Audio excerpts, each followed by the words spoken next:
I can't tell you how much I enjoy doing it. You should try it each and every morning. You would not believe the spike it gives you on your day. Fam, I gotta tell you, it is way too early to discuss any sort of NFL power rankings regarding the Niners, but with only 2 more days before the 2021 schedule is released, it's nothing but pure fun to speculate the potential prowess of the red and gold machine. So I thought, yeah, I may as well do this because I figured midweek we're going to discuss the schedule because it comes out Wednesday. And we can start laughing at our opponents. See, I said last year I wasn't going to do this. I said, you know what, don't come in the season talking too much trash because you know what? Injuries took the team out. I wasn't worried about any opponents. The injuries took us out. I never count the injuries as being opponents, but they are. God. So we'll be taking your calls tonight for your thoughts as to can the 49ers dominate both the NFL and especially the NFC West, and particularly knowing who is on the schedule. As Phil is constantly bringing up about the mediocre, which is making it actually puts more pressure on the 49ers, the mediocre competition we will deal with this year, and also in connection with the way too early power rankings. The NFC West, of course, is the story. See, because it used to be like the Raiders are always talking trash, even when you weren't talking to the Raiders. Who the king of the Bay? See, y'all, you guys beat us once in the last 8, 12 years. I mean, how are you the kings of the Bay after that one win? So, we took a while to get over that. Then we get the cap. We lost the Raiders over in Oakland, and they couldn't get over that. And then, of course, the next time we seen the Raiders, Nick Mullins beat them off the field, and so they've been shamed ever since, to the point where you don't see Raiders anymore. You notice in your chat, anywhere you are, in your social media, you don't see any Raiders talking to 49er fans. If you do, let me know, because I'd like to see what that looks like now, because they rarely show up. Even when we're talking badly about them, they don't show up. They know. They know, you moved to Vegas. You got embarrassed before you left. Shut up, Raiders. Pam, let's get right into this. It's late. I know on the East Coast, I'm going to get better, I promise. The way too early projections continue to circulate among national analysts following the close of the 2021 NFL Draft. That's always the case. Of course, they can't be taken too seriously, but it's still fun to see how the media perceives of Niners roster following its first-year additions and roster depth heading into the 2021 season. Many foresee the Niners returning to Super Bowl contending form with their added playmakers, key returnees, and optimistically a clean bill of health. My God, that's the biggest problem. So let's take a quick look at where several national media outlets have placed San Francisco in their post-draft power rankings. See, they don't have nothing else to do. That's the only reason they do this. They know this is silly.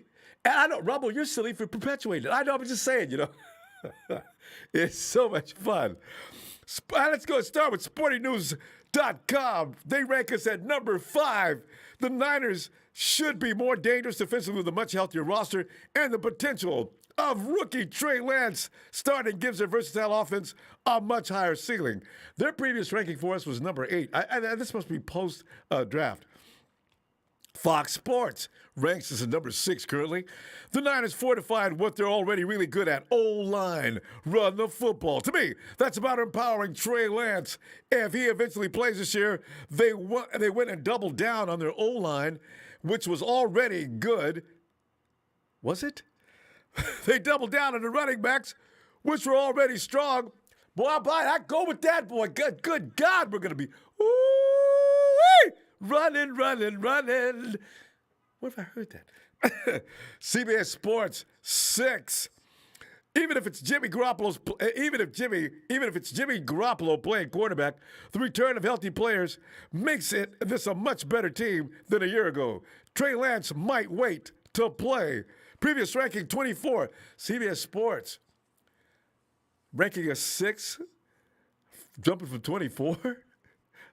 Strange, huh? That's the biggest leap I've ever seen. And SI.com, the home of Grant Cohn, number 7. No team improved its stock in our rankings more than the 49ers. Whether that's due to an expected bounce back with better injury luck or a raised ceiling if Trey Lance takes over for Jimmy Garoppolo in the second half of the season, there are reasons to be confident. Previous ranking, number 13. USA Today, ranking the 49ers number 7. Even if quarterback Trey Lance, the draft's number 3 overall pick, takes a red shirt season, this team will be formidable if its main players merely stay healthy in 2021. USA Today takes us from number 9, 2 places up, to 7. NFL.com ranks the 49ers at number 9. We're still not entirely sure. This is a quote, not me. We're still not entirely sure who was a target of the smokescreen, but the Niners were ultimately successful in masking their intentions before selecting Trey Lance with the 3rd overall pick. Lance is a bit of a mystery prospect due to his sparsity of college reps, but the upside, which factors in his physical and mental tools and the quarterback-friendly system he enters into, is enormous. What this means for Jimmy Garoppolo is unknown. He cuts the profile of a fine insurance policy for a Niners team that can rightfully say it has Super Bowl aspirations, despite last season's 6-10 clunker. Oh! Fam, as for the rest of the NFC West, here's how the 49ers counterparts fared. Arizona Cardinals, highest ranking was 8, CBS Sports. Okay. Lowest ranking, 23. SI.com. Now, here's where it gets a little weird. Los Angeles Rams, highest ranking, number 4. That's better than anything the 49ers achieved. Lowest ranking, number 9, CBS Sports. CBS Sports seems to rank us above the Rams. Interesting. The Hawks, highest ranking, number 4, Fox Sports. So that ranks us second to last. Lowest ranking, number 12, CBS Sports. CBS Sports is seriously, that's what Pete Prisco is? That dude, if I saw him on the street, I'd slap him. I almost said it. Pete had nothing to do with this probably, right?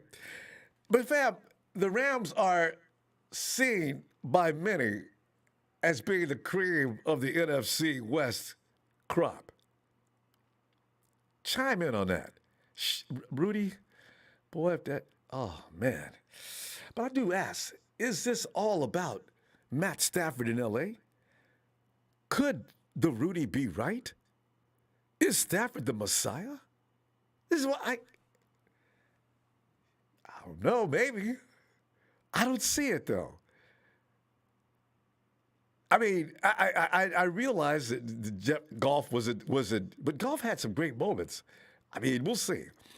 Bell! Wait, is this the Big Show? I can't read that. You can read that. That's disgusting. So sick. I love the sickness we got in here sometimes. I know, right? Led by you, Ron, the head sickie. Let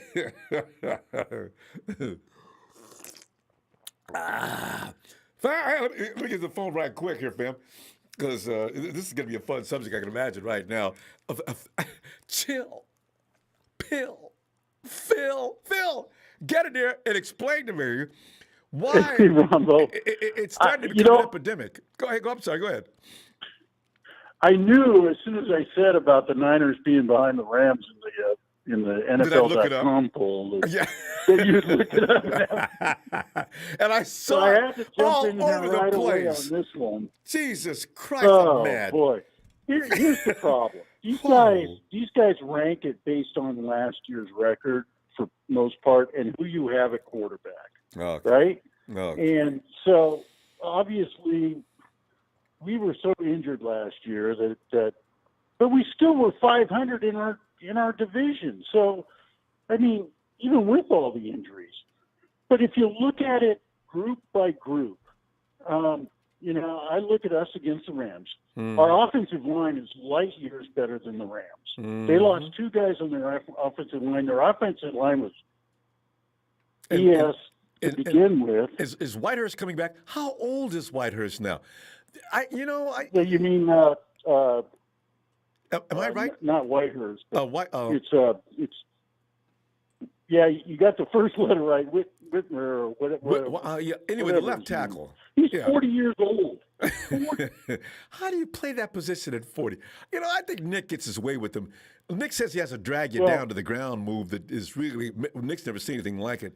I mean, he's been living off of that. So, Yeah, but I mean, he's just not, he's old. Their offensive line is they lost their center and their guard, and they were terrible last year. Mm-hmm. So, we're much better at offensive line. We're much better at running back. Our running back core is the best in the conference. Got to be. For the division. Yeah. And our quarterback, they say we're the fourth best quarterback, but it's not much gap between Jimmy and Stafford. There's not much gap.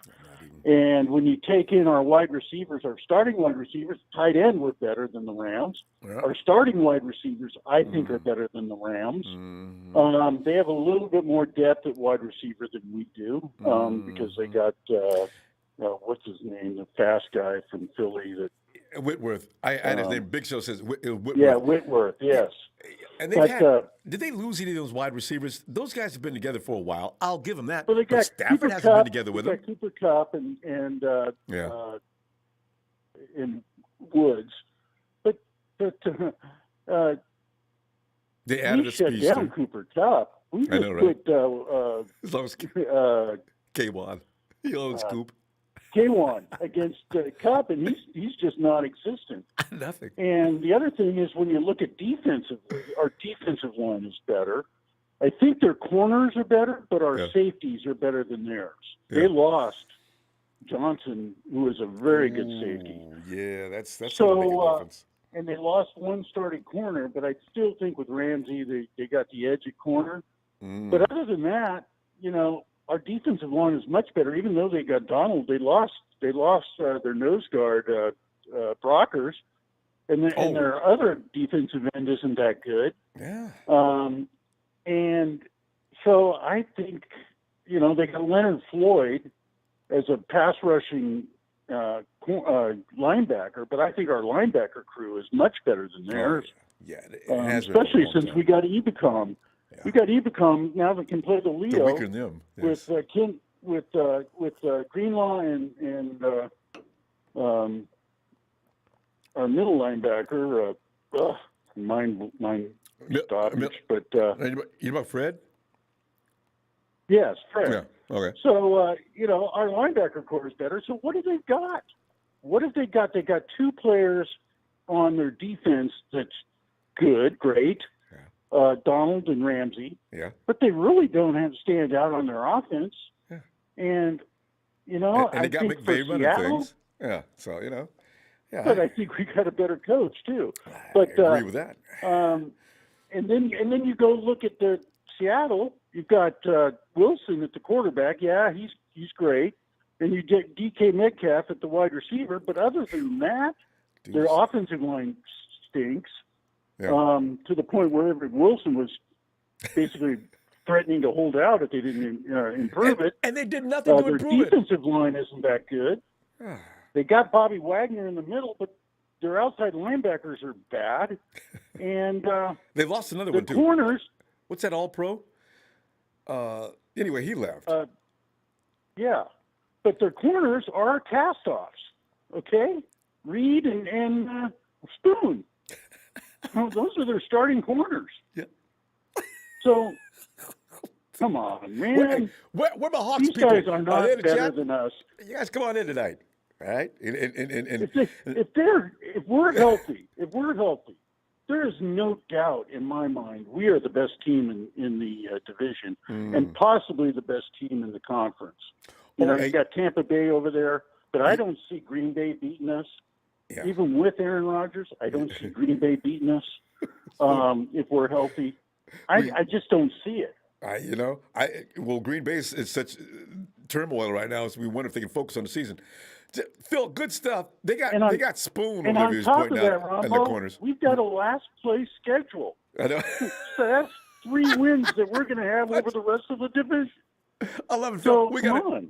We gotta go, Phil. All right, I love it. Ronbo. I feel pumped up just from your speech is wonderful. I'm going to have some cheesecake right now You because I'm should. that Oh, I confident. God, have a big piece like I do every time I eat Okay. cheesecake. This is my All right, weakness. Ronbo. Woo!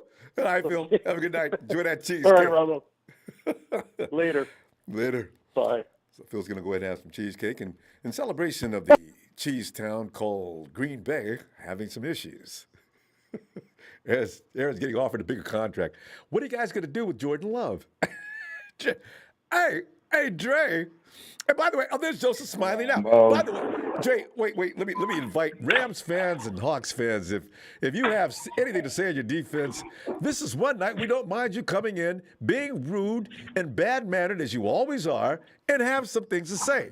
And try to answer something with intelligence and using complete sentences and things like that. We'll definitely we'll acknowledge you tonight. But Hawks, Phil just laid it out for you. Rams, you know you suck. So, Cardinals, I'm scared of you, though. I ain't gonna lie. Dre, I mean, yeah, we can't get no love, Dre. Phil's right, though. They do. I'm swinging in another direction. They do base the power rankings at this point from last year. Okay, but Dre, there are those who echo these feelings, and they do believe that the Rams are all of that in a bag of chips. Your feeling on this? I don't believe that.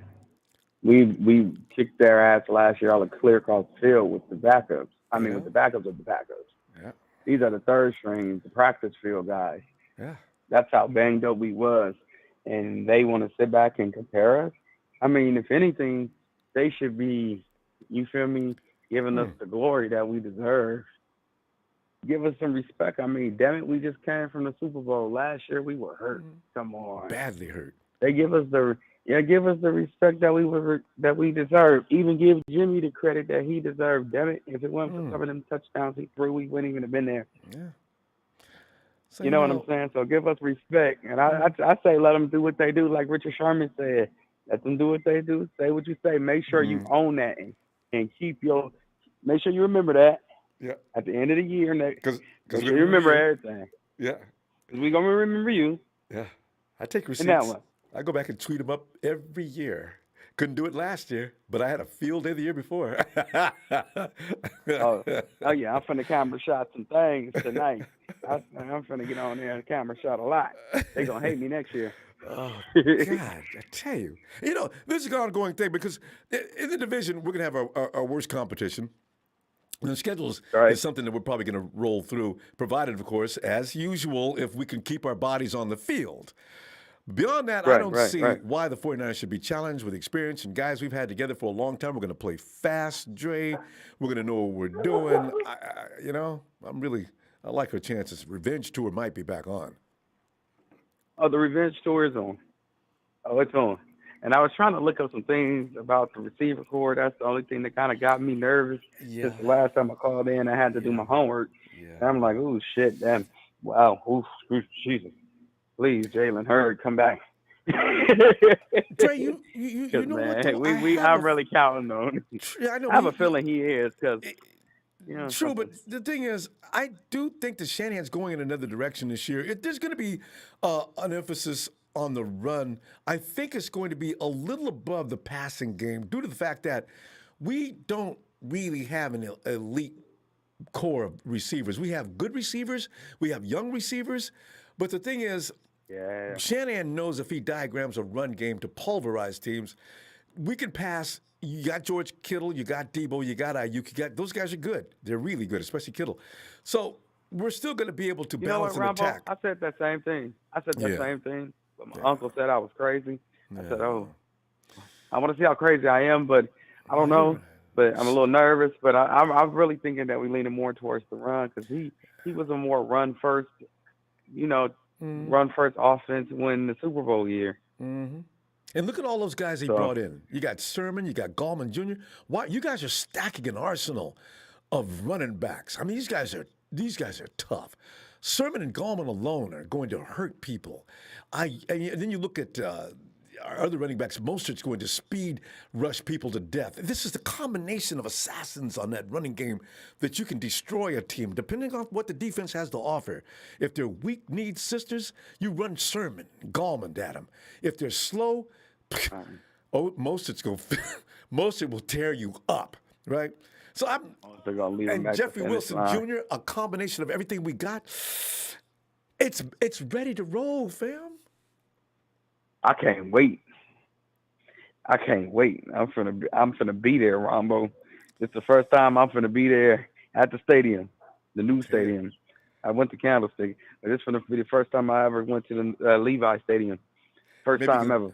Good. Maybe you can lift that curse we got, because there's something going on in that stadium. We sustained injuries in Candlestick. That's what I said. But not like this. Oh. I said, wow. I said, it's something wrong with this stadium. It really got to be something wrong. We came in and we were supposed to continue the tradition of winning. Mm-hmm. We lost. We lost the head coach. We lost everybody. Mm-hmm. I don't know what the hell is up with their place, Ronbo. I wish they could have built another facility out there. I wish they could have modernized the facility out in the same place, out wind and cold and everything. Just leave it there. It had something to do with why we'd win. We could have played some couple of years in Stanford Stadium or something. We could have worked out something with them. They got a large capacity for crowds in there. Work out some funding shares. You know, I mean, they said there was a zoning thing. The Niners got mad because Giants didn't want to share their location. And then they moved. It was what it was. Then they moved. But the San Francisco still finna. Before I get up out of here, Ronbo, I just wanted to tap in on what you just said. But San Francisco still finna build that stadium for them, and you know how we always do. We're gonna welcome you back home. Mm-hmm. You know, it's nothing like being in San Francisco because we've been losing since we left. That gorgeous, salty smelling air out by Candlestick, man, it just made the difference, man. Opponents come out there shaking and freezing. We'd be ready to roll. You are already. We'll see, Dre. But yeah, tell you what, fam, y'all stay safe and stay blessed. You too, fam. See you. We'll discuss the schedule Wednesday. All right, fam. Have a great night. Know, I'll be here. Yeah, all right, looking for you, Dre. Thanks for the platform, Ronbo. Appreciate you, fam. Right. Thanks. And let's go check out. Hey, Mike, get in here, Mike. Yo. Mike, tonight we're discussing why we should be fearful of the Rams, mainly. The Hawks are, I think we've gotten used to the Hawks by now. Their domination, complete domination of the 49ers, it really is over. If we're healthy, it's non-existent. The Cardinals, on the other hand, I am concerned with. But the Rams and Hawks, this is an old, bitter rivalry, you know what I'm saying? What do you think? I mean, are we going to struggle this year in the NFC West? Yo, can you hear me? Yeah, Mike, I can hear you clearly. Did you hear what I said? All right. Yeah, I did. First off, I don't know why is all of a sudden they're crowning the Rams all of a sudden. Like, Stafford's going to need to learn the playbook, too, just like every other quarterback. It's the same system we do, right? It's that complex system. So, he's going to have to learn just like that. And I wrote down some good points tonight, how, the media really, really freaking hates us. I don't know why. They're always on our back, 5 titles. Same thing, point Phil made about Sherman, we'll go ahead and just rip that respect right from you. We're going to play some smash mouth football this year, and it's going to piss some people off, which is kind of like I'm having high hopes for Jalen Hurd to come back because, he can block really well, and if you get those receivers committing to the blocking and everything, dude, our run game's going to be it's going to be nasty, dude. Kind of how if the way that's the philosophy of the Shanahan offense, the double tight end, and if you remember back in the Bronco days, Terrell Davis had 2 back-to-back 2,000-yard seasons.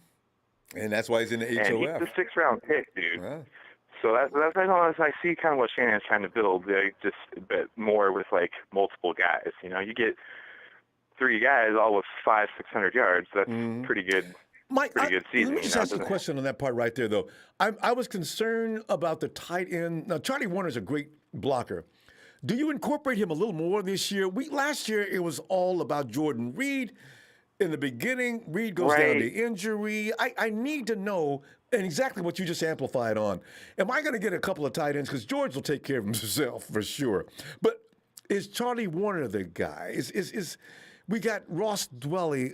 I don't know, between the two. Yeah, I'm not Ross sold is pretty, on him. Yeah, can we run 2 tight end sets and have that kind of road grading crew with McGlinchey and Williams running on both sides? Well, we do have Juice, though, now. He can play. Oh, yeah. He can play that tight end spot, yes. too. We can I play like him him in the middle, up at though. the line. Yeah. Well, that's nice about it. We can go ahead and go play single back and move him up to the line if we want. True. Shanahan does that with those motions. Yeah. The thing about Kittle, dude, I don't know if you know how much of a freak he really is. It's like things that tape don't show. You don't know you're getting a WWE superstar. I know. Yeah. Dude he's had a fully torn shoulder since I think his junior year in college. And they asked him if he was going to get surgery on it. He said, hell no, can't afford the workout days off. But he just plays with that. Oh, he's a leatherneck. The dude is a serious running over Marine. people. God. Oh, Yeah, I know. love him. He's still running over people. He's just a freaking beast. God, there's not many. He's a different, cut from a different cloth. There's just not that many dudes on the planet like George Kittle. I think he enjoys pain. Dude. Mike, remember that time the dude dropped him in the end zone, slammed him to the turf? He gets up off the Kittle's laughing. He's laughing. Like you said, the only reason why he doesn't keep playing because they're like, well, all right, look, you're an investment. We need to protect you. So, like, you're From not yourself. going out there with a broken foot. God, George, man. The main thing I'm concerned about, I'm pretty sure we're ranked pretty much at every position higher than most of the other 3 teams in our division is our DBs, dude. We got to have Ward and Tart healthy because I'm not really sold on these cornerbacks. They're short and they really ain't burners. Yeah, because you're right. You can't expect. We got DK, we got D-Hop in there. They picked up what was the guy from the Bengals? I can't think of his damn name because he's been AJ out for so long. Green. Yes, yeah, and they still have Todd Gresham in Cardinals. They still have him. Who's their tight end? They got that speedy little shit. You're worrying me. I'm telling you, Mike. I am worried about the Cardinals. I was worried about the Cardinals for the last 2 years, and I was right on target. I knew, and it has nothing to do with Kingsbury. These guys are an assembly, a very talented assembly. If they could get a good coach in there, they'd be really dangerous. They've got an assembly of talent that's just unreal. Man, poor old Goff. I thought it was pretty funny. He's like, I got traded up out of the West. I don't have to worry about Bosa no more. And then he sees the schedule. He's like, oh, come on.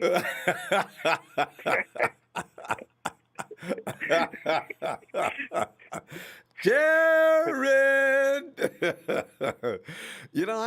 I really, God.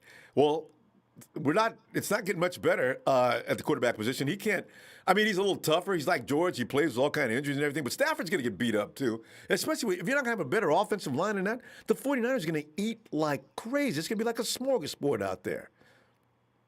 They're going to punch people in the mouth, yeah. People are going to complain because it's going to be somewhat boring football for some people because we're going to run it down people's throats. Yeah. Slowly work Trey in on some of these games when we're up on the Lions, 2-3 touchdowns, like we were against Carolina, and I'm trying to forget last season like it didn't even exist. Just to make it worse, have him running too. And Trey, when he runs, people get bounced. That people are discounting about last season. Not only we have injuries, we were dealing with the fires, dealing with COVID. Like they barely got to play any home games at all. Being evicted from our house. Can you imagine that? Yeah. I've never seen that before. Well, 49ers, Santa Clara County has now asked them to leave or they will not be playing any more games due to the COVID-19. What?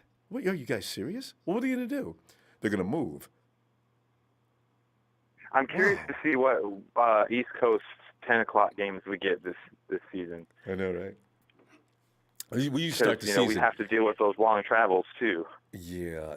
Fortunately, they keep us in daylight. No, that's not a good thing, is it? Daylight savings time. Maybe they'll do it the same thing they've done for the last couple of years. Make us go there right from the beginning. Just don't send us. We're not going. I think we don't. Nothing to do with the Giants or Jersey this year, or Jets, should I say?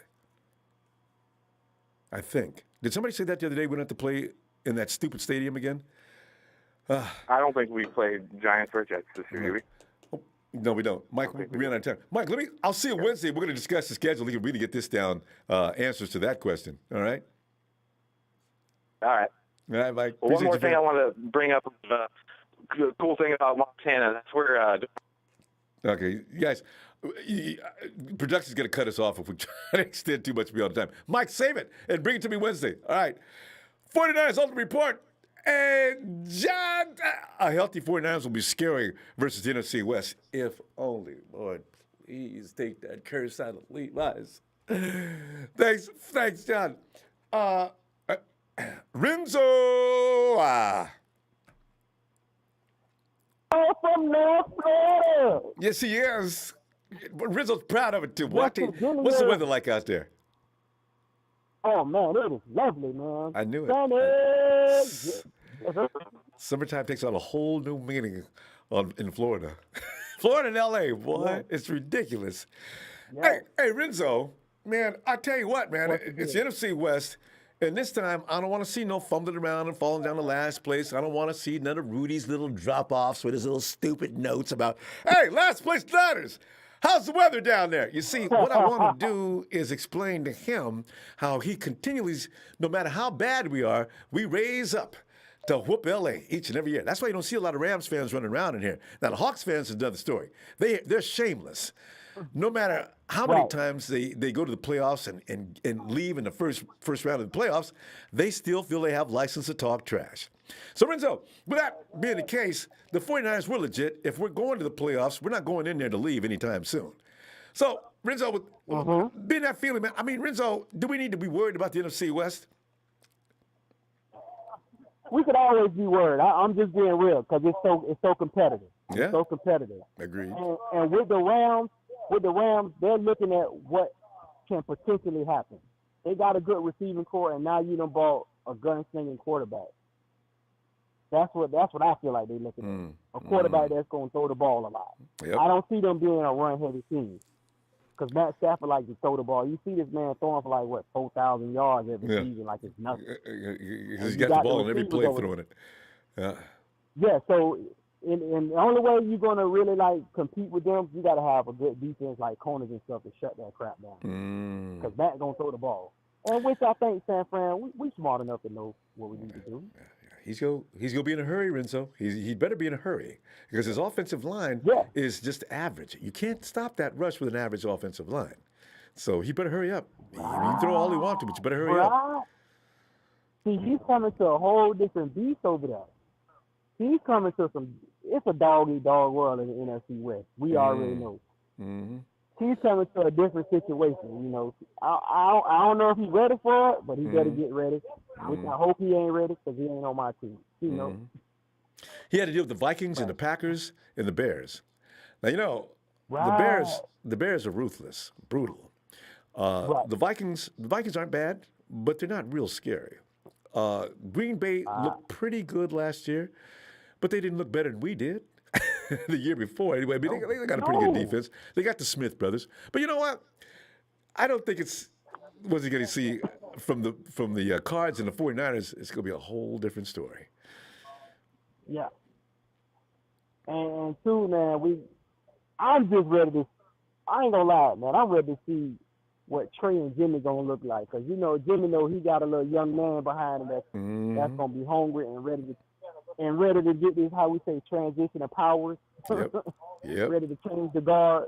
Yep. So I think that's going to be a good thing for Jimmy Garoppolo. Yeah, great thing. I'm going to be honest, my way of thinking, he really didn't have no quarterback to push him to take his job. Even if he messed up, okay, I might get benched, but probably next week I'm going to be starting again. Yep. But now you got somebody. Yeah, go ahead. Now you got somebody like, listen, you messed up, man. Your job might be gone for good. And if Jimmy Garoppolo has this weird thing going on with the 49ers, first year comes in, looks great. Second year goes down to the ACL. Next year to the Super Bowl. Right. Following year, a bizarre incident. Quentin Williams comes flying through the line of scrimmage after the play is over and drops on his ankle. It never heals up. And now, this year, if this trend follows, look for Jimmy to have one of the greatest seasons in his career. I can see that coming now. So with that said, yeah, the 49ers should be in good shape, provided, Renzo, they can stay the hell up off the IR. Oh. Yeah, hey, like you say, man, we got to, how Richard Sherman say, get your bodies right. Yeah. Get your bodies right. Man. I'm excited. I'm ready to circle that date when they come down here to Jacksonville, so I can go ahead and tiptoe over to the stadium to be at that game. I'm circling that day. East Coast. You know what? They might be in early. Because the 49ers, it seems their schedules is set up 2 years in a row where the East Coast swing starts early. So maybe first 2 or 3 weeks. Hey, all I can tell you, Ronbo, we got like you said, we got this light schedule. Even though I'm not going to take nobody light, but we got a good schedule, man, to set up to do our thing. I know, right?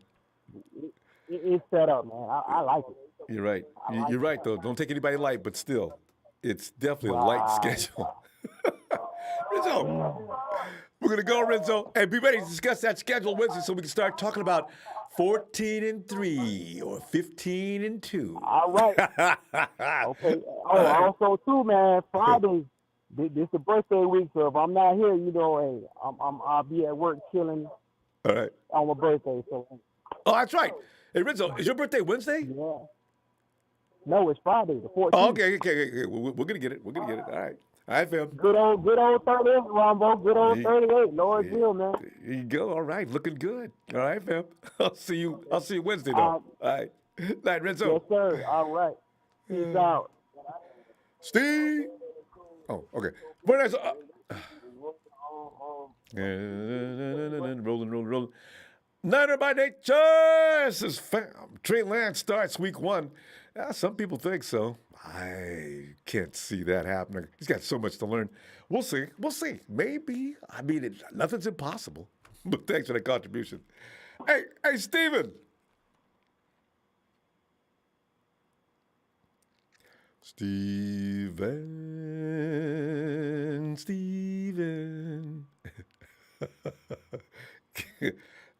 Hey, Steven. All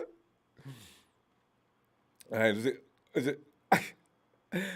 Remember it. No. Forget about it. It's the newest member of TNT. Yes, Nana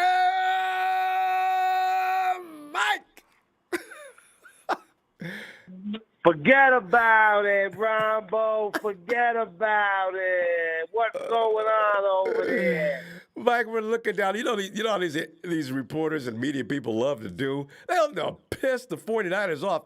I think they wake up every morning figuring out ways. Let's go after that 49er fan base. Okay, let's rank the 49ers last in the division and pretty much can expect to be pulverized by the Rams in that division as well. See, look, Ronbo, we gotta look. We gotta just go ahead and start right there. All right. First of all, we can't get excited on the same little, the same news media outlet that old Rudy Poo gets excited on. You know what I mean?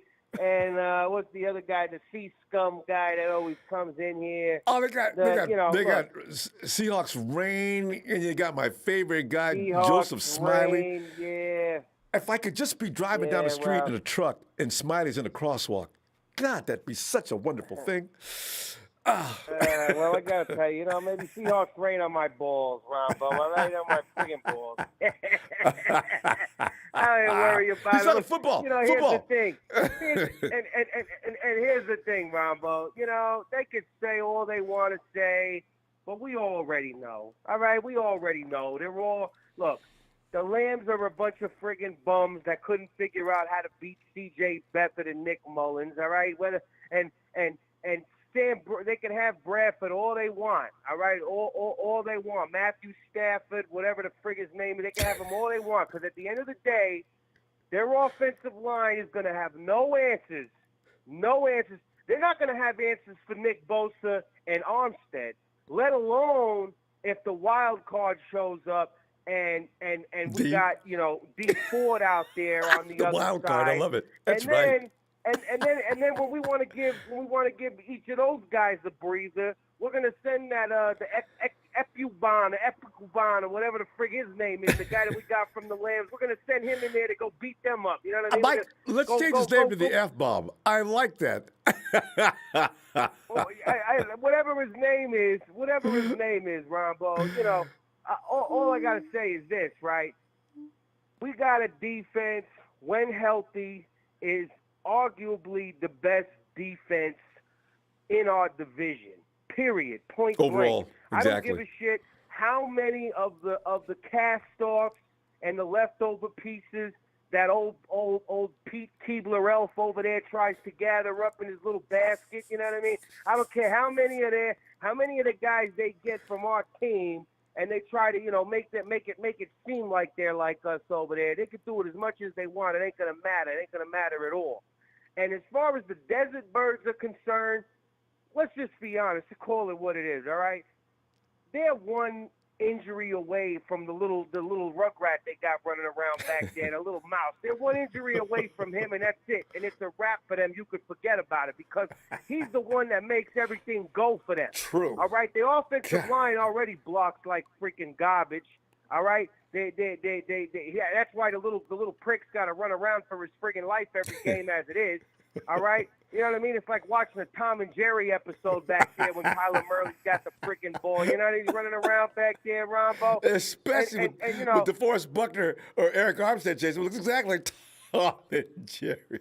Oh, yeah. And so, I'm excited. I'm excited personally. I'm excited. I think the Ufanga guy, you know, look, if history is any telling sign, all right, then the possibility of old Jimmy Ward and Jaquaski Tart missing a few games is going to be pretty high. And so, you know, I think we got a possibility, too, of instituting the Ufanga guy in there at one of the safety positions. And I just got to tell you, Ronbo, I know we touched on it a little bit before, and we talked about how he might be, you know, one of the steals of the draft for us that we got there in the 5th round. But I really like his instincts, Ronbo. And aside from Warner, he's one of those guys that really displays those football instincts. Real Troy Polamalu-ish, you know, instincts for being around the ball, going to the ball, making the tackle, intercepting the ball, causing a fumble, whatever. He's got real knack for doing that. And so I think if we get a piece like that in our secondary, this is what we don't got. We got great defensive line. We got great linebacker with Fred Warner. But if we can get a good, strong, instinctual piece like that in our secondary, well then you could really forget about it, Rudy. Boo. we're gonna be intercepting old Matthew Stafford over there like it's nobody's business. He's gonna be so pissed off he's gonna want to go back to Detroit on the first flight out. You can believe it. He'd be so mad. Like, let me go play the Bears and the Vikings twice a year again. I'm done with this shit. You know what I mean? He's gonna be over it. Forget about it. You know? Coming to the NFC West is no party. I don't know what these people are thinking. Stafford should have took the first deal he got, and it wasn't in San Francisco, in LA. Dumb. Exactly, Ronbo. So at the end of the day, they could do their little stupid rankings all they want, but we all know that when healthy and everyone with all hands on deck, we got the best freaking team in the division and top 3 team in the conference, no doubt about it. I fully agree. I'm telling you, Mike, good stuff, Mike. Tell you what, on Wednesday, Mike, we're going to discuss that schedule, and we're going to determine. Oh, can't wait, Ronbo. Can't wait. I'm going to have a nice one rolled up for that, and we could definitely sit down and go over everything. We could talk about the games that may. I'm gonna listen, Ronbo. You're coming to a freaking game with Niner Mike this year, all right? So I'm gonna tell you that right now. You don't have a choice. So I'm gonna let you know. We'll pick out what game we're gonna go to. Hopefully prime time. I like prime time, but we're gonna figure that out. And it's going to be a good time, Ron. But we'll talk more on Wednesday about it. And let's stay in the stadium, and we can do the show from there. that would be epic, Ron. I think we could definitely pull that off. Mike, that would be special. Mike, I'm going to see you Wednesday, though. Ron, let's talk about the schedule. You have a good night. Shout out to the faithful out there. Shout out to the TNT family, all right, and all the friends of ours. I love all of you. stay safe, and I'll catch up with you on Wednesday, Ronbo. Looking forward to it, Mike. Have a good night, fam. All right, forget about it. All right. Ooh. All right. Night, Mike, buddy. And even as Mike is talking, Rudy disrespectfully comes in, dropping them Rudy dimes. Boy, look at him. Rudy, he's changed his name again. And he's got his logo back up instead of the LOL. You should leave it as LOL. I mean, it's the same Rams, LAL, same things. Rams reloaded, and Stafford is ready to roll. That's Rudy. You'll see by that disgusting logo. Hey, Ronbo, my Rams are loaded. Akers running back, Cup, Woods, Jefferson. Added Deshaun 2-2. Added 6'5" tight end Jacob Harris. George Kittle type with 4.39 speed. Wait a minute. Fam, can you confirm that? They've got a tight end as big as George Kittle running 4.39. Thank you, Rudy. Rudy goes on to say, shout out to last placer, Weiner Mike, a.k.a. Fredo Mike. Don't give me no mercy, fam. No mercy on Rudy today. 49ers on the report. Hey, John, Niner Mike, always great to listen to your insights. Ain't he cool? And, hey, Steven.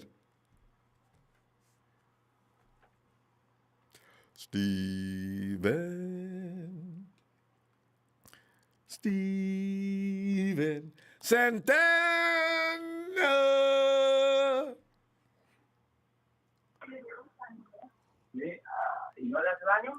Santana.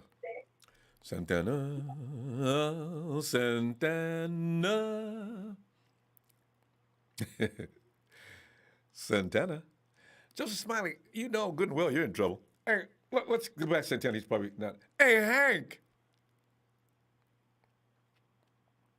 Ronbo, in honor of my first-round pick's birthday yesterday, I got something for you. Go ahead.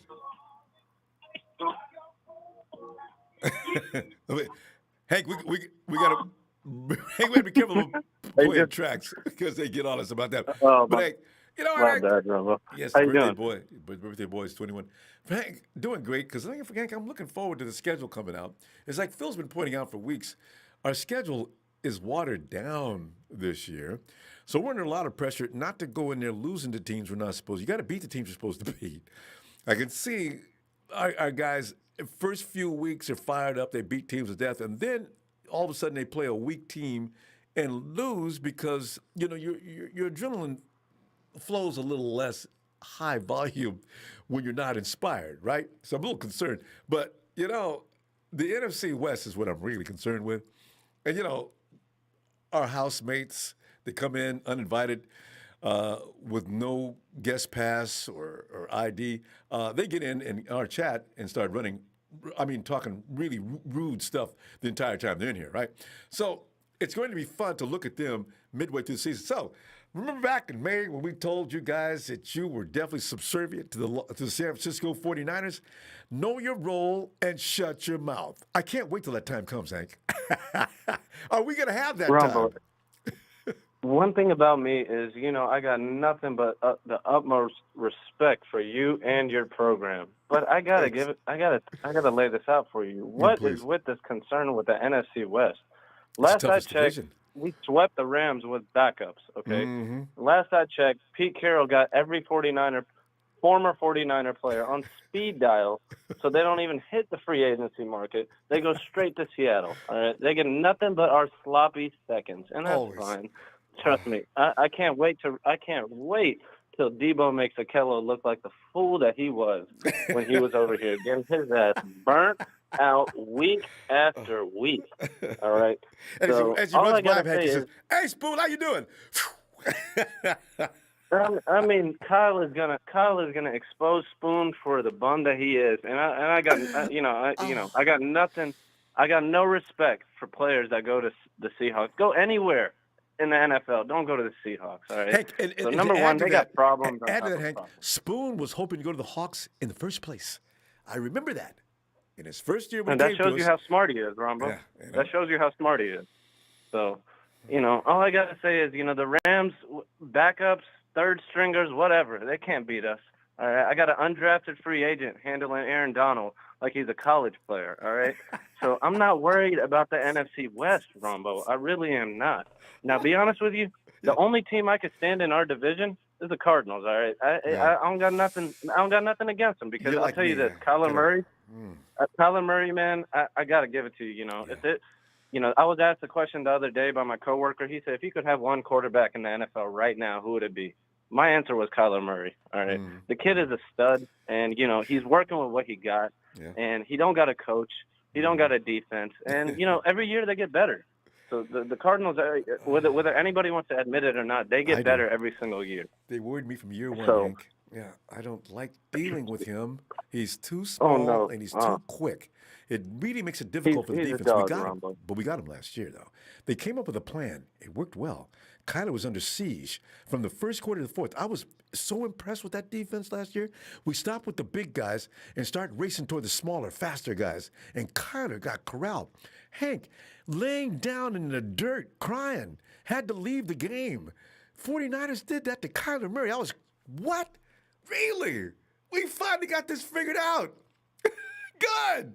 I'm telling you, Ronbo, I feel like we're getting better against mobile quarterbacks every year. But boy, Kyler Murray.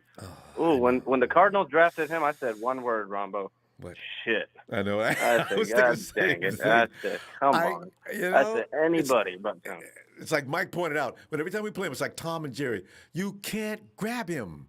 You know, he's too good, Ronbo. He's too good, and you know, like I said, they're the only team in the NFC West I could stand. The sloppy Seahawks, the sloppy second Seahawks. You know, I'm good. You know, we don't want nothing they got. They want everything we got. I know. Right? And the Rams, so true. The Rams can't do nothing with us, man. I mean, we could be out there with third stringers. We could be out there with undrafted free agents, and the Rams can't do nothing to us. That's a straight coaching advantage right there. It's tradition, right, hey. so, same old sorry ass Rams. It's never changed. Same old sorry ass Rams. But all I gotta say, Ronbo, is you know this right here, Ronbo. You're a very bright man in my eyes. You're one of the smartest people on YouTube, in my opinion. But this topic right here, this topic right here, Ronbo, is not something to entertain because we own the NFC West. All right. Oh God! So, but we got to y'all want to talk about and claim that. Y'all want to talk about whenever we hurt and how bad we are when we hurt. Bro, the last two times we made the playoffs, we was in the Super Bowl. All right, the Seahawks make the Super Bowl. The Seahawks make the playoffs every single year to repeat what they do every single year. All right, so like I said, they don't got nothing I want. We got everything they want, obviously. Yes. And the Rams, I mean, you know, it's just a coaching advantage. I'll give them one win against us. Shit, I mean, hell, past 2 years they couldn't buy a win against us. Hank, I want to hammer your point, though, about teams going to the playoffs and being excused early. The Rams are taking a page out of the Hawks book of silliness. They work their way up there, and they're all excited. NFC, we won the NFC again. Yeah, okay, what are you going to do now? You're going to leave after the first or second round at the most. Yeah, they do. So, you know. Ronbo, the thing about the Rams is their offense got a little bit better, but their defense got a whole lot worse. So, I mean, that ain't going to help them against us. I promise you that. And Bosa's going to be living in that backfield with that offensive line now. So, I mean, you know, it is what it is with our division, Ronbo. Our division is the toughest in the NFL. But the thing about it is, if we can make it out of our division, I see us making the Super Bowl. Yeah, we're definitely going places. Plain and simple. We make it out of the division, we make the Super Bowl. That's how I see it, you know. Because once it's in the playoffs, it's a one-game thing, Ronbo. And we have the coaching advantage. And once that boy Trey Lance gets ready, y'all better tighten up because we ain't slowing down. Well, so you know, I know I'm short on time, Ronbo, but I know I'm short on time. But you know, I just want to say shout out to you, Ronbo. Shout out to my boy Trey from VA in the chat, always repping the TNT crew. So y'all take it easy, man. I mean, and all I want to say to you is, man, relax with this NFC West garbage, all right? Because there ain't no competition. I don't know what I'm thinking. Point, it's just a fun thing. So, all right, Hank. I'll see you Wednesday to talk about the schedule. All right, man. Night. Ronbo, you take it easy, my guy. You too. Thanks, Hank. And there's John. He says, Rudy injured 49ers in 2020, beat the Lambs not once, but twice. Thank you, John. He can't get past that. No matter what he says and does, he cannot get past that. You know? It's not going to. Hey, let's go out to the land, the loveliest spot on the planet where Tony resides. Tony, aloha, brother. Aloha, Ronbo. How are you doing, sir? Happy Monday. It is, because anytime I can and make jokes about some of the other teams in the NFC West, but honestly, it's not disrespect as much as it is appreciation for the folks who come in here and start these arguments and rude allegations against the 49ers. As Joseph Smiley saying is, we were disappointed with a 12-4 record while the 49ers were going through their 6-10 periods. Okay, you know what? Make jokes about us, but one thing about us, Tony, when we're coming in and we're running through the door and all the way into that big stadium, unlike some other teams in the NFC West. Tony, your feeling about our position in the NFC West. Who are we? Who are we? Who are we?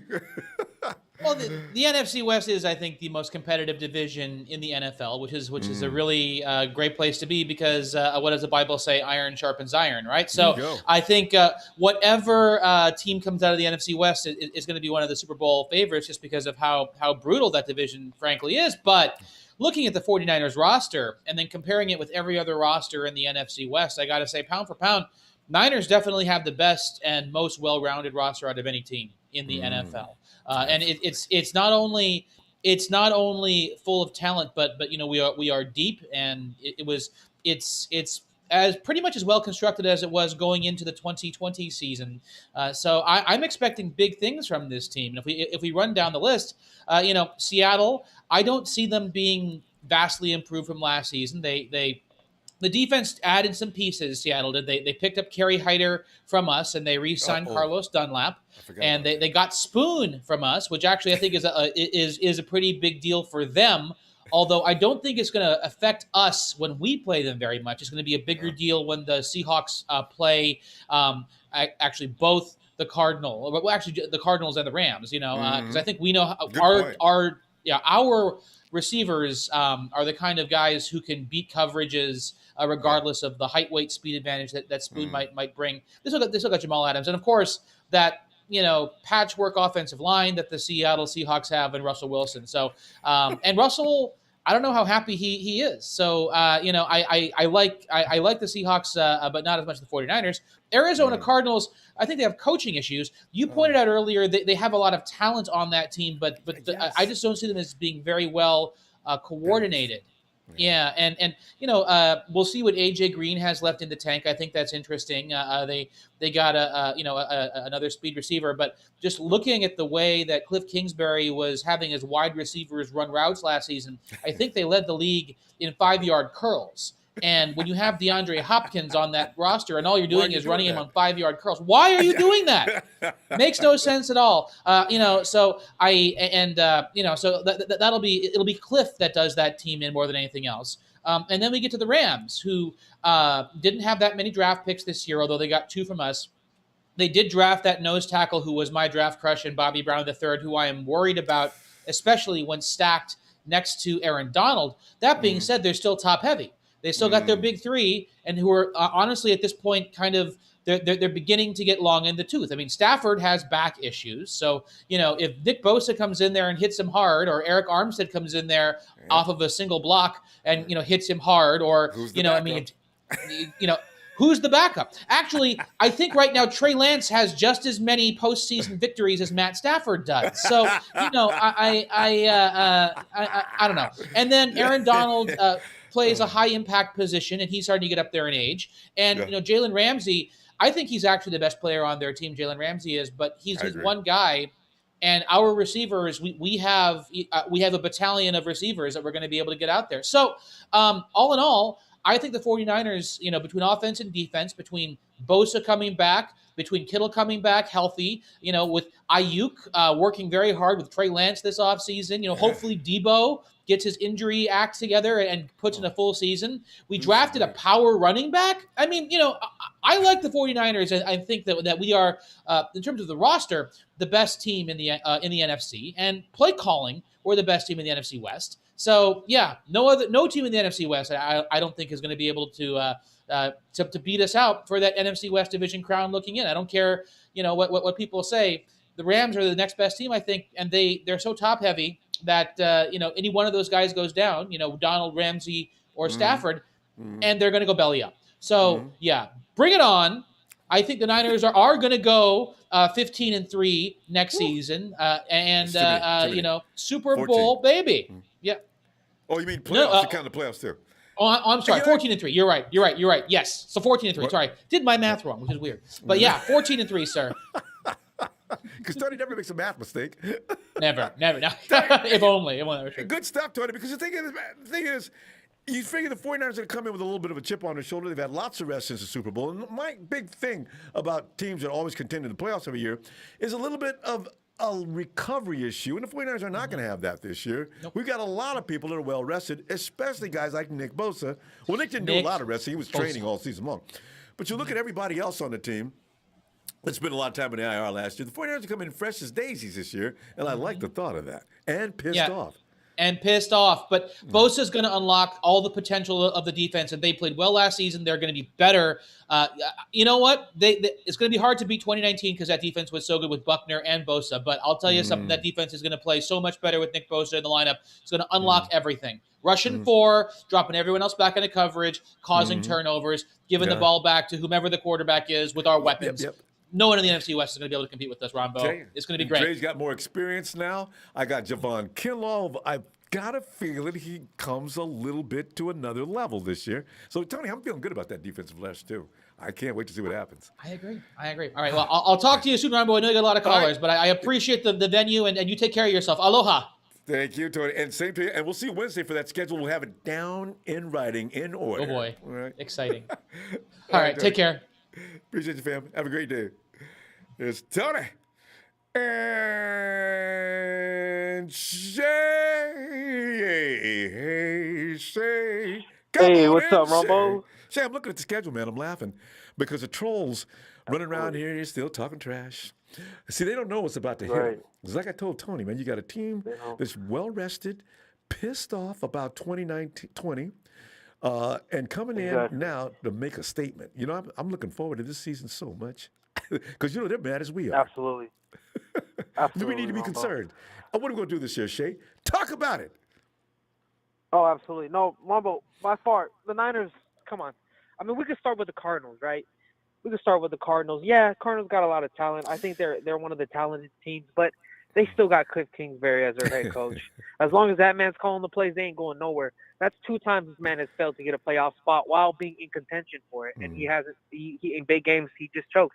The man can't call plays correctly, man. There's a reason why he failed at his alma mater, and they fired him at Texas A&M, and the reason why, for some reason, I don't know why the Cardinals believed in him, but, I mean, again, that's the Cardinals organization. We know how they operate.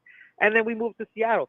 Again, that's fine. Listen, I love Dwayne Eskridge. They got him. Cool. But I think they should have solidified that O-line because, yet again, the main reason why Russ wanted out is because he ain't got no protection. They still ain't got a good O-line. Cool, you got all that speed, but it's right. You got all that speed, but how you gonna throw the ball when he's getting pummeled every damn play? Like, I don't get it. Like, I'm serious. Seattle's thinking ass backwards at this point. This Russ now ain't the Russ from 10 years ago, 10 to 15 years ago, where he can make all these extra plays. You can see him slowing down significantly. Yes. So I just don't understand it. And then their defensive line, come on, ever since they lost Jerron Reed, that defensive line is. Sorry, but I'm gonna call it what it is. It's trash. The linebacker group, they got Shay, Wagner. Shay, I just want to amplify on that point right there. It used to be that they would not put any money in their offensive line. Why? Because they invested all their funds in the defense. Now the defense looks like butt. Now the offensive line continues the same as usual. See that, Russell? They wonder why Russell wanted to leave. He's getting older. He's getting more tired. Sierra was wondering if he's going to come home or not after games. It's got to be scared to death. God. Well, absolutely, Ronbo. But now they got to pay that safety that they use as a defensive end and Blitz Boy. They got to pay Blitz Boy next. Listen, and I don't blame Jamal Adams. Jamal Adams can cover, but the way they're using him as a damn defensive end. So it's like, well, damn, you traded 2 first-round picks to get Jamal Adams as a defensive end? Don't make any sense. But they got to find out some way to pay him because they gave up 2 first-round picks, and they would look really stupid if they let him walk, right?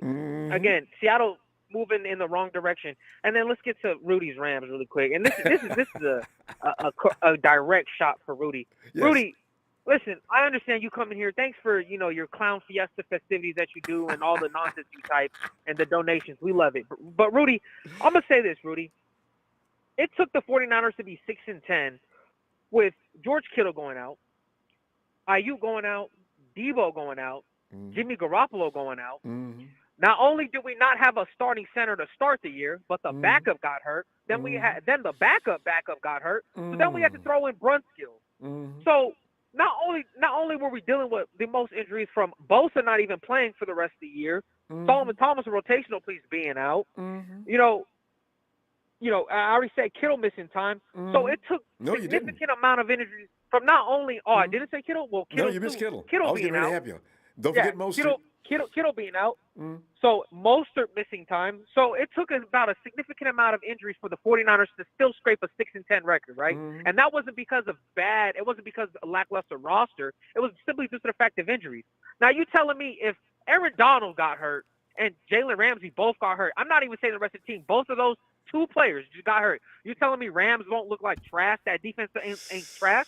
That defense, it would be disgustingly bad if Aaron Donald somehow got hurt, and so did Jalen Ramsey. Oh, because they have zero, and I mean zero depth. Yeah. Brockers left because he didn't want to restructure his contract, which he was a serviceable DN that helped Aaron Donald. Now you paid Leonard Floyd, who Floyd to me, I mean, he was averaging three sacks, 2 sacks here and out there. Out of Chicago. So, right, make it make sense. That team is as hollow as any team in the NFC West, if we're thinking about it.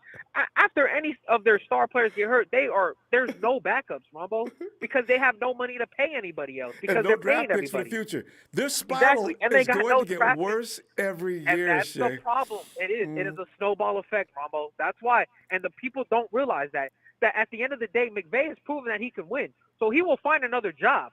The Rams are going to still cheer for the Rams. And the fortitude of the 5-6 years down the line where they're paying for the price of all the capital they gave up, because now you're not replacing anybody with any star talent. When Donald leaves, you're not getting another star D tackle. Why? Because you ain't drafting one. Because you're too busy giving your picks away. Because you're stupid. When Les Steve gets fired, when Les Steve gets fired, he could go be a GM for another team. The owner is going to have to deal with it. And, Rudy, you're going to be sitting in the chat room from 2 to 3 years now still continually crying, oh, why did we give up that many capital? Why do we do this? Why do we do that? Because the Rams are a joke, bro. And you're a paid spectator anyways, Rudy. So that's all I got to say. I really do think Rudy's not real. He's a plant of some kind. Out Right. of the Hollywood Actors Guild or something. Who is that? Right. Right. Somebody, some pay. I probably found him on Craigslist or something. You know what I mean? Low budget acting or whatever. At least he can do is root for his team. Anyways, Ronbo, listen. And y'all bankrupt. Who's that, Rudy? Shane, you looked that out. I think that sound like Ellis. Oh, hey, okay. Shane, yeah. we're going to go and let everybody have a shot at Rudy tonight. I hear you. And I'll see you Wednesday when we got the schedule in our hands and we can see in order of what we're going to do. We'll elaborate in more detail in Wednesday, Ronbo. But all right, Ronbo, shout out to my team, guys. Shout out to production. And shout out to you, brother. Thank you for the platform. God bless you. Have a wonderful night. Back at you, fam. I'll see you Wednesday. All right. Hey, guys, and don't let Joseph Smiley slide either. What I do, one thing bothers me is a Joseph Smiley. Hey, Casey. Yo, what's shaking, Ronbo? Hey, Casey, man, we're sitting around here and looking at the fact that there are non-believers out there that really do believe we are going to be spending a lot of our time under the feet of people like L.A. and Seattle. So you see, and I admit I am concerned about the Cardinals, but like we all know, the fact of the matter is Cliff Kingsbury is in over his head in the NFL. He wasn't doing that well in college. So you can depend on Kingsbury, if nothing else, to screw that up. But between now I know, and I think season, it's kind of funny how we don't get the Cardinals roster, but we all aren't sure about their coach. I think that's kind of funny. Because he's got a great team. It's like saying he kind of reminds me of the Packers coach. Yeah. You know? But it's like Tony says, you got D-Hop. What are you running curl routes for so much? Why don't you use somebody else for that and send D-Hop out a little further to cause problems. No, running on curl routes. All right, go ahead. We're fine with that. We're going to kill. For what it's worth, though, the Cardinals could be pretty good this year, though. Yeah. I mean, they could have been last year too. That was scary. Yeah. I don't know. They're kind of the only team I really respect in our division, to be honest. Same here, man. Because the Seahawks are toots, and the Rams, they just kind of embarrass themselves all the time. But the Cardinals, they got a good roster, man. You got to give them credit for their. I kept crying every time they picked up another person. J.J. Watt caused me to go to tears. They picked up A.J. Green. Oh, yeah, that's right. I was they got crying Watt. about that. Crazy, man. Chandler Jones is they going to be might win the division this year, Ronbo. You never know. Short of that. Oh, I'm no. Ronbo. I just, Casey, we're still Ronbo, the most well-coached team. We did finish fourth in our division last year, man. I mean, there's obviously a reason why. There's a reason why, because we lost half the roster. More than half. The roster, we had 100. What they have $90 million on the IR last year, Ronbo. I mean, they still went 6-10 with the Jaguars' payroll on the IR. Oh, man. Hey, Ronbo, I want to tell you too, man. I like the thumbnail, man. I like that. All the bad dudes that in guy NFC Jamal West. Adams is gonna be on the Jaguars soon, man. He's gonna be, give him another year or something. He's gonna be on the Lions or something, man. He's not gonna be in Seattle for that long. He's just a diva. I tell you. Thumbnail cracks me up, man. It's every time, man. I'm looking forward to those thumbnails, Ronbo. I spent a few minutes on those. Somebody said something about that in the chat. You say Ronbo likes to do them that thumbnails. Was me, man. I'm my dog's best friend, Ronbo. That's me, man. Yeah. Well, that was you, right? Hey, because what was funny is because I saw that thumbnail. And I was like, oh, we had this same thing like 3 or 4 years ago with Brian Hoyer. And now we got, Jimmy and Trey going, and now fucking Jimmy's Brian Hoyer now, but he can play a lot better than Brian Hoyer. And CJ came in, and everybody's in the same position too. I said, wait, can we wait to bring CJ in, please? Because the fact of the matter is, I wish CJ and Mullins could have had like a chance. They're good guys, like. Man, it's so tough in the NFL. That's what really worries me about Trey. And there's so much to say about this, but just because you see with like Gardner Minshew, the NFL just jumps all over him, and then they completely forget about him 2 years later. So the shelf life of an NFL player nowadays is kind of you got to be really good. Yeah. It's hard to survive in the NFL. Yeah. Look at all those first-round picks that are no longer around. When you go down the quarterbacks and the first-round picks, man, most of them are gone except for Mahomes. And I tell you something else. Lamar Jackson has one more year to fail before they start getting on him. Well, they already are. They have been for a while, and that's because he doesn't really take the game seriously late in the season. Doesn't really play for playoffs and things like that. I don't think, but I mean, he's close to that Juju level to me in terms of with the dances and stuff. I don't know. I think he's a great talent. But I'm talking about Jackson out in Baltimore, right? I just don't. He just there's a little bit lacking there. Receivers, I wouldn't want to play there. Lamar, if he can't find you, he's going to run. He's going to get all the glory. Lamar Jackson ran for over 150 yards today, and I'm sitting there as a receiver in the back of the locker room. Yeah, you know what? I was open on several of them runs, too. You know what I'm saying? That's all right. We won. I understand there's a lot that goes into playing quarterback. You can't just be a good passer or a good runner. You got to be. Throw the there's ball. A whole plethora. That's what I'm saying. So it's a fun thing to watch. I just hope, but your quarterbacks that are best usually coming out of the second, third, and fourth rounds, which is really frightening. We'll see. Yeah. But there's a lot of good players, man. But we're still going to win. I still say we can beat the West. And Russell Wilson still has no. They went and got him they got him a wide receiver instead of an offensive lineman. They should have been trading up to get Penei Sewell instead of we don't have any picks. Yeah, and the Bengals should have got him too, man. Because they need to protect Joe Burrow. Because I actually really like Joe Burrow. You still like him. I think he's still Joe Burrow is another example of like how the media made Bosa look and stuff, and then like before the draft, they made Bosa look like a villain and stuff, and he's just this down to earth guy. And then same with Joe Burrow. I think the same thing happened to him. Probably. He seems like a nice kid. Well, he'll be all right. Casey, we're gonna go. I'll see you Wednesday when we look at the schedule Hey, and see let me exactly give a shout what we're out up against. to Casey and let me give a shout out to Casey and the Sunshine Band. Trying to put me onto him because I DJ'd all through high school, but I was born in '91, so I never listened to Casey and the Sunshine Band, and I heard Queen of Clubs the other night. It just took my breath away, man. There you go. God, you gotta listen to they more got of them. lungs, man. Right. Oh my God. Casey, we gotta roll before Ronbo. they cut us off. All right, fam. See you Wednesday. Oh God.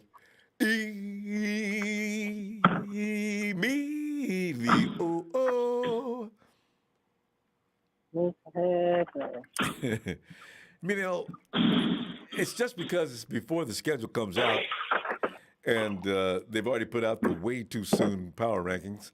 I don't know why they do that every year. They just do that to aggravate people. I'm one of the ones they annually aggravate with putting people in front of us. We could never be ranked above. I think after the Super Bowl year, they still had us. They tried to say the Chiefs, and then not the 49ers, but who was that they put in there, said number 2? Green Bay. I mean, they did everything they could to let the 49er fan base, we do not think much of y'all. Chiefs are number 1, and then you guys can be number 3 or 4. They see that. Okay, fine. You know what? Go straight down. Power rankings for people who like stats. I'm sorry, that's all that is. It's just about stats. Or like to be bothered. To me, stats is good for fantasy football, mostly for fantasy football. And to me, I care less about time. It doesn't mean jack shit, honestly, because we've been around the top 10 before, and it doesn't mean that we still went to the Super Bowl. So all that stuff is just to hype people up. It's always something to talk about. And it works. Some people say it's important. But you know what? Get right into that with where do we stand in the NFC West at this hour in your mind? After the draft and after everything else, how do we look? We're either number 1 or number 2. Either or, because it's going to boil down to us as a Cardinal. Yeah, everybody feels the same about the Cardinals. I think we all agree on the Cardinals being scary. Ain't nobody got no respect for Joseph Smiley and his Hawks and Rudy and his Rams. But they're talking. The LA bums. The only thing they got going for them is the Dodgers. Other than that, they ain't got nothing to do for them. You got to give the Dodgers credit. Well, if LeBron is playing, you got to give the Lakers credit too. But otherwise, no, man, come on, man. Well, that's right. I forget you're a Lakers fan. But you know what? I got to tell you the truth real quick. I don't really like LeBron, but he seems to make a difference with the Lakers. I don't pay much to basketball because I'm through with the referee. That's fixed. Referees are controlling those games. My mother-in-law says the same thing. She's like, big Lakers fan. I don't like LeBron. I know it's hard to like LeBron. I really don't. Yeah. I tried. I just find it funny. Yeah. But anyway. I don't pay him. Like I said, it's just, I don't know. It's just, at this point, we gotta wait and see. It is not too much to show. It's just for people to get to talk. Oh, we're the top team, and it's just basically like what would you call it? Actually, it's just, at this point, it's like a skin team. We're the best team in NFL so far right now. Yeah. I'm like, yeah, just because they tell you are doesn't mean you are. What does that got to do with anything? You got to prove it. It's just, but looking at our roster, doesn't it, when you look at our roster from top to bottom, yes, we have some spots that may be a little questionable. Our wide receiver room is good, but it could be a little better. You also look at the cornerback situation. We are one guy hurt from being in big trouble. So we have weaknesses, but overall, I still think this is a top roster. No, we got a good team. Like I said it before. It just when we officially break it down and who's going to be on the team and who's not, we can officially go from there. Because at this point, it's just we have a whole bunch of players, we have a whole bunch of receivers and running backs and whatnot. It's just at this point, it's just see who they're going to cut, who's going to stay on the team. Then we can actually go from there and see who's actually going to be the starter and how good are we really going to be. But this one, like I said, we're pretty good on paper so far, just because all the things we picked up and, players we drafted and all that stuff. Like I said, to me, it doesn't mean too much until we get to the nitty gritty and really start playing. Because we're good enough that some of them draft picks we picked up are not going to make it. This team, the 49ers need 5 draft picks every year: the first round, the second round, third round, fourth round, and the fifth round because we do such good work. We don't need the 6th, 7th round. So if we have 5 picks next year, that's enough.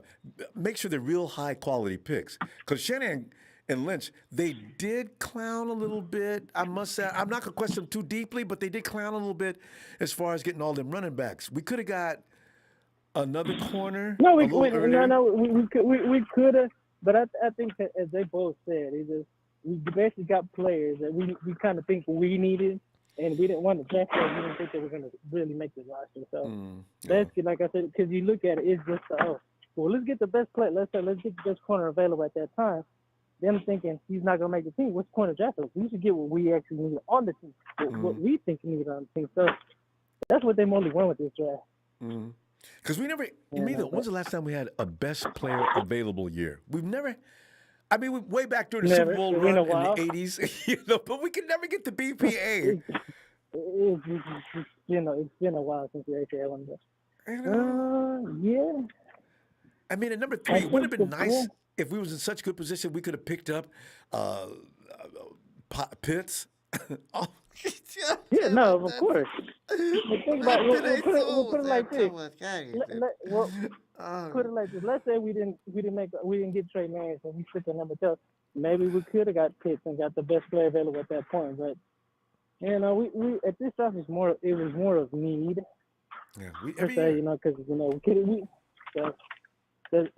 even Shanahan said it a whole bunch of times. We get players we actually think that are gonna be on the team and make the team. We don't just get for need or get star quality. It's just more what we think is going to make the team and be on the team. And he believes that they're going to be starters at some point in time during the league. That makes sense. We done ran out of time. It's going to be fun Wednesday. The schedule comes out. We'll be talking about it that evening. Oh, yeah. I'm ready for that. It's just one of the games I'm ready to go to this year. I'm thinking about going to Tennessee this year. So win that game and should be going good. trying to go to that game. All right, fam. I'm going to see you Wednesday. All right. All right, Emilio. Have a great day. All right. You have a good night. You too. Thanks, fam. Later. And there's Christopher Hengler. Hey, Chris. Peace, Ronbo. People still say 85 Bears were better than the 80s 49ers. Even though we beat them in 2 NFC championships in the 80s. What do you think, Ronbo? Peace. 49er fan, 49ers for 6 coming. The monsters of the Midway, they were definitely stout. I still think the Niners, I'll never be able to get off that bias. I still think the 49ers, who was that quarterback wearing the sunglasses? People got over him quick. That was a tough team. I would have liked to have seen that game just to see who would have won. The Bears were tough. I don't remember. 49ers, how'd the Bears? Anyway, I got to go back and look what happened that the Bears even got there. We took a break for some reason that I can't remember. Hey, Darius! How you doing, Ronbo? I saw the Instagram post. I knew I had to call him today. This is the topic I wanted to talk about. Darius, because we gotta get this straight, man. Because these people that troll around in the chat, I did that for them today. They're not having much to say because they're getting beat down by our own people. So the Rams and the Hawks. Sick of them, Darius. I'm afraid. I'm not afraid to admit it. I'm concerned about the Cards. They have built a team over there that's going to be tough. But Cliff Kingsbury is still running that unit. So with that said, we can almost feel assured that they're not going to succeed. But Darius, how do we stack up in NFC West? Are people right about thinking the Rams are going to win this division? So I mean, first of all, everybody knows this. We're the best division in the NFL. I would not be surprised at all. I honestly think every single team in the NFC West will make the playoffs this year. We're just every team. If you put any team in any other division, they're going to win the division, regardless. It could be. That's just we're that good. But this Rams hype. Honestly, it needs to stop. You got Matthew Stafford. All right, Matthew Stafford an upgrade from Jared Goff? Yeah. But Matthew Stafford has to learn a new system. But let's just say, everything goes well for Matthew Stafford. Let's say he gets the system down day one, right? No problems, nothing like that. Yeah. Come on, you know how bad their offensive line is? Like they don't have a good offensive line. Their D line outside of Aaron Donald is just The linebacker core has never been good. I say this, they got a good secondary, but the receiver, I like the receivers. They got some slot receivers. They don't have a true deep threat though. I mean, they got this 5'9", 150 guy. That's not Tutu. Where'd Tutu go? Tutu the Rams. They picked up the Tutu. Yeah. Okay. Yeah, Tutu weighs so they got 175 pounds. pounds. They got a high Soaking school wet. freshman running around. Yeah. One smack on Tutu. Oh, Tutu. Somebody call his mom. Oh my God, Tutu. Tutu, count the fingers. So I honestly, and we own the Rams, so we beat the Rams twice. Regardless, they could literally have, Tyreek Hill as receiver. It doesn't matter. We'll beat the Rams. So I'm not worried about the Rams. But I mean, I understand why a lot of these ESPN and all them have them ranked number one because they got a better quarterback, but they regressed on line, they regressed on defense. They lost their defensive coordinator, but so do we. So and for the Seahawks, the Seahawks, no matter, as long as Russell Wilson's their quarterback, they're going to be competitive. Ronbo, it's just unfortunate truth. It's like no matter what happens, they're going to always be competitive. Yeah.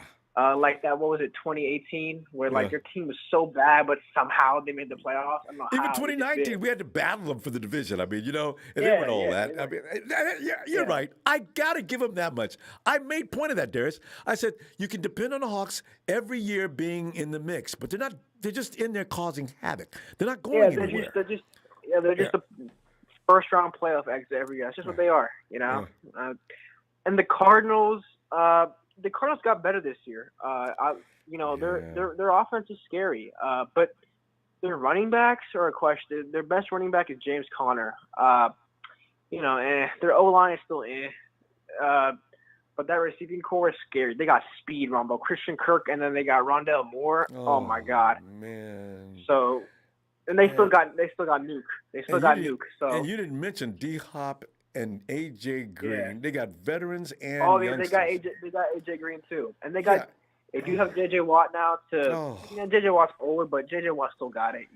Their secondary is still a problem. So if their secondary, but a lot of these teams, except for the Seahawks, address needs. But I still think we're the best team. We're just the most complete team. Yeah, we got the best O-line. Got the best overall D-line. By far the best linebacker core. Yeah. The best running game. It's like, and we got the best coach. And the thing for me, the Cardinals team is really, I don't want to say really good, but they got a really good team. They got a really solid roster. But Cliff Kingsbury, man, I don't know. Cliff Kingsbury, he's not that good of a coach. I saw a lot of games last year. They went 8-8. They could have very easily gone 10-6, 11-5. And remember that one was a Hail Mary pass by D-Hop. Yeah, and they got deep in his own. That should have lost that game. They could have been losing record. Yeah. So I'm not worried. I honestly think it's gonna go. I think the standings are gonna be Niners atop, then the Rams, then the Seahawks, then the Cardinals. But I honestly think all four teams are gonna make the playoffs. So, that's just how I think the final standings are going to be. But I'm not too worried about these teams. I honestly think if we lose a divisional game, it'll probably be one against the Seahawks, because that's what the damn Seahawks always do. That's just what they do. So it'll be somebody made a mistake, or I don't know, penalty. It's with the Seahawks. Darius, how many games have we played in that clink where there wasn't at least one controversial call that could have determined the game? Oh, I hate playing in Seattle. My God, I hate that. That when I was a kid, I went to like Buffalo Wild Wings, and I watched that 2013 NFC Championship game. That was one of the worst officiated games I've ever seen. And they, they got a little Sherman little tip, and that's it. We could, if we made that Super Bowl, we would have smacked the Broncos. Oh, we would have because smacked the Broncos. Look what the Hawks sent did. Peyton's ass running all the way home. Darius, we got to call it. I mean, I'll see you Wednesday when we get the schedule up, and we're going to check that out and see just how good it's going to be. All right, Ronbo. Have a great rest of your night. You too. Night. Seriously, the Cardinals are scary, but as long as they have that college Division III coach, I really, boy, I am worried about him, though, fam. Hey, Bethel.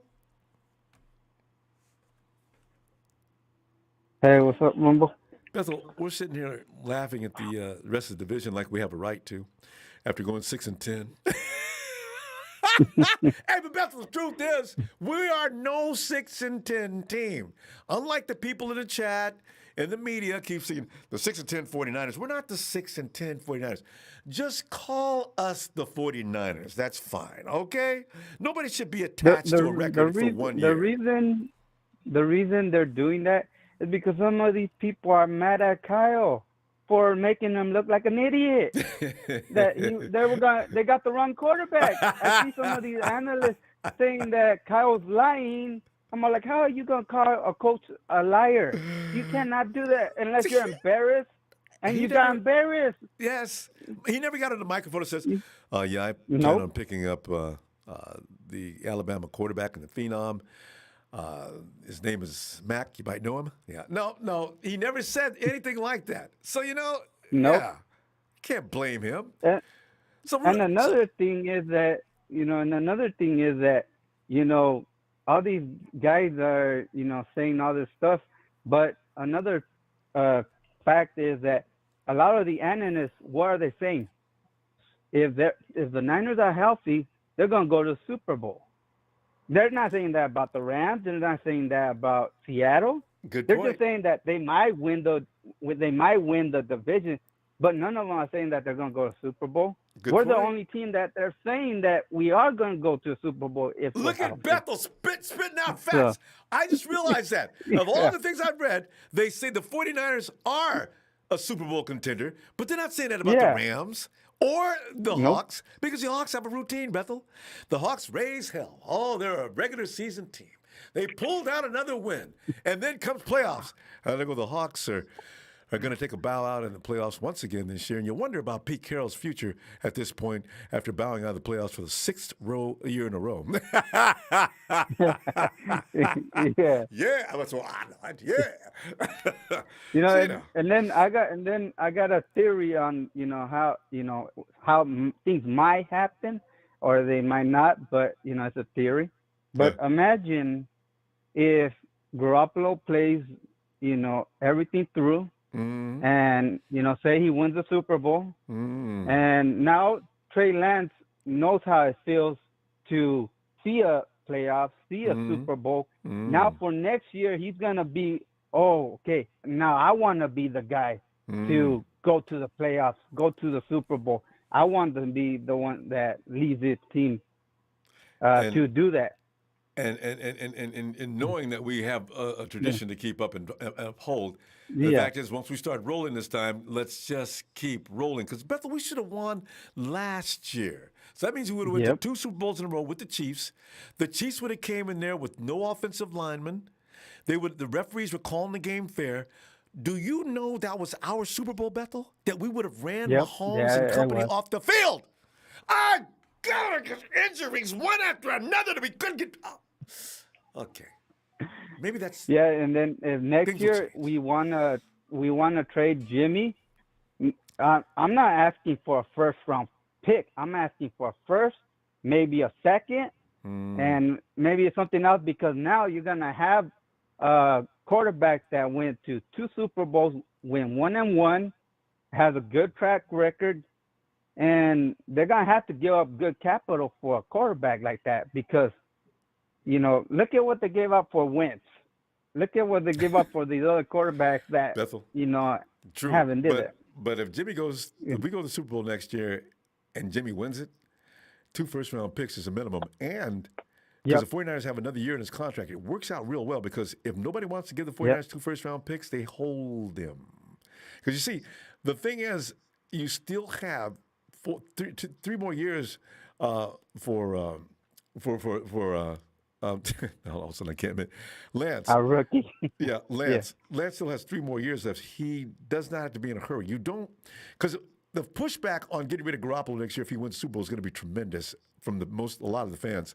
So you go ahead and you use Jimmy as much as you can. Although, if you can get those 2 first-round picks next year, you get them. And I think that a lot of teams will take those 2 first-round picks.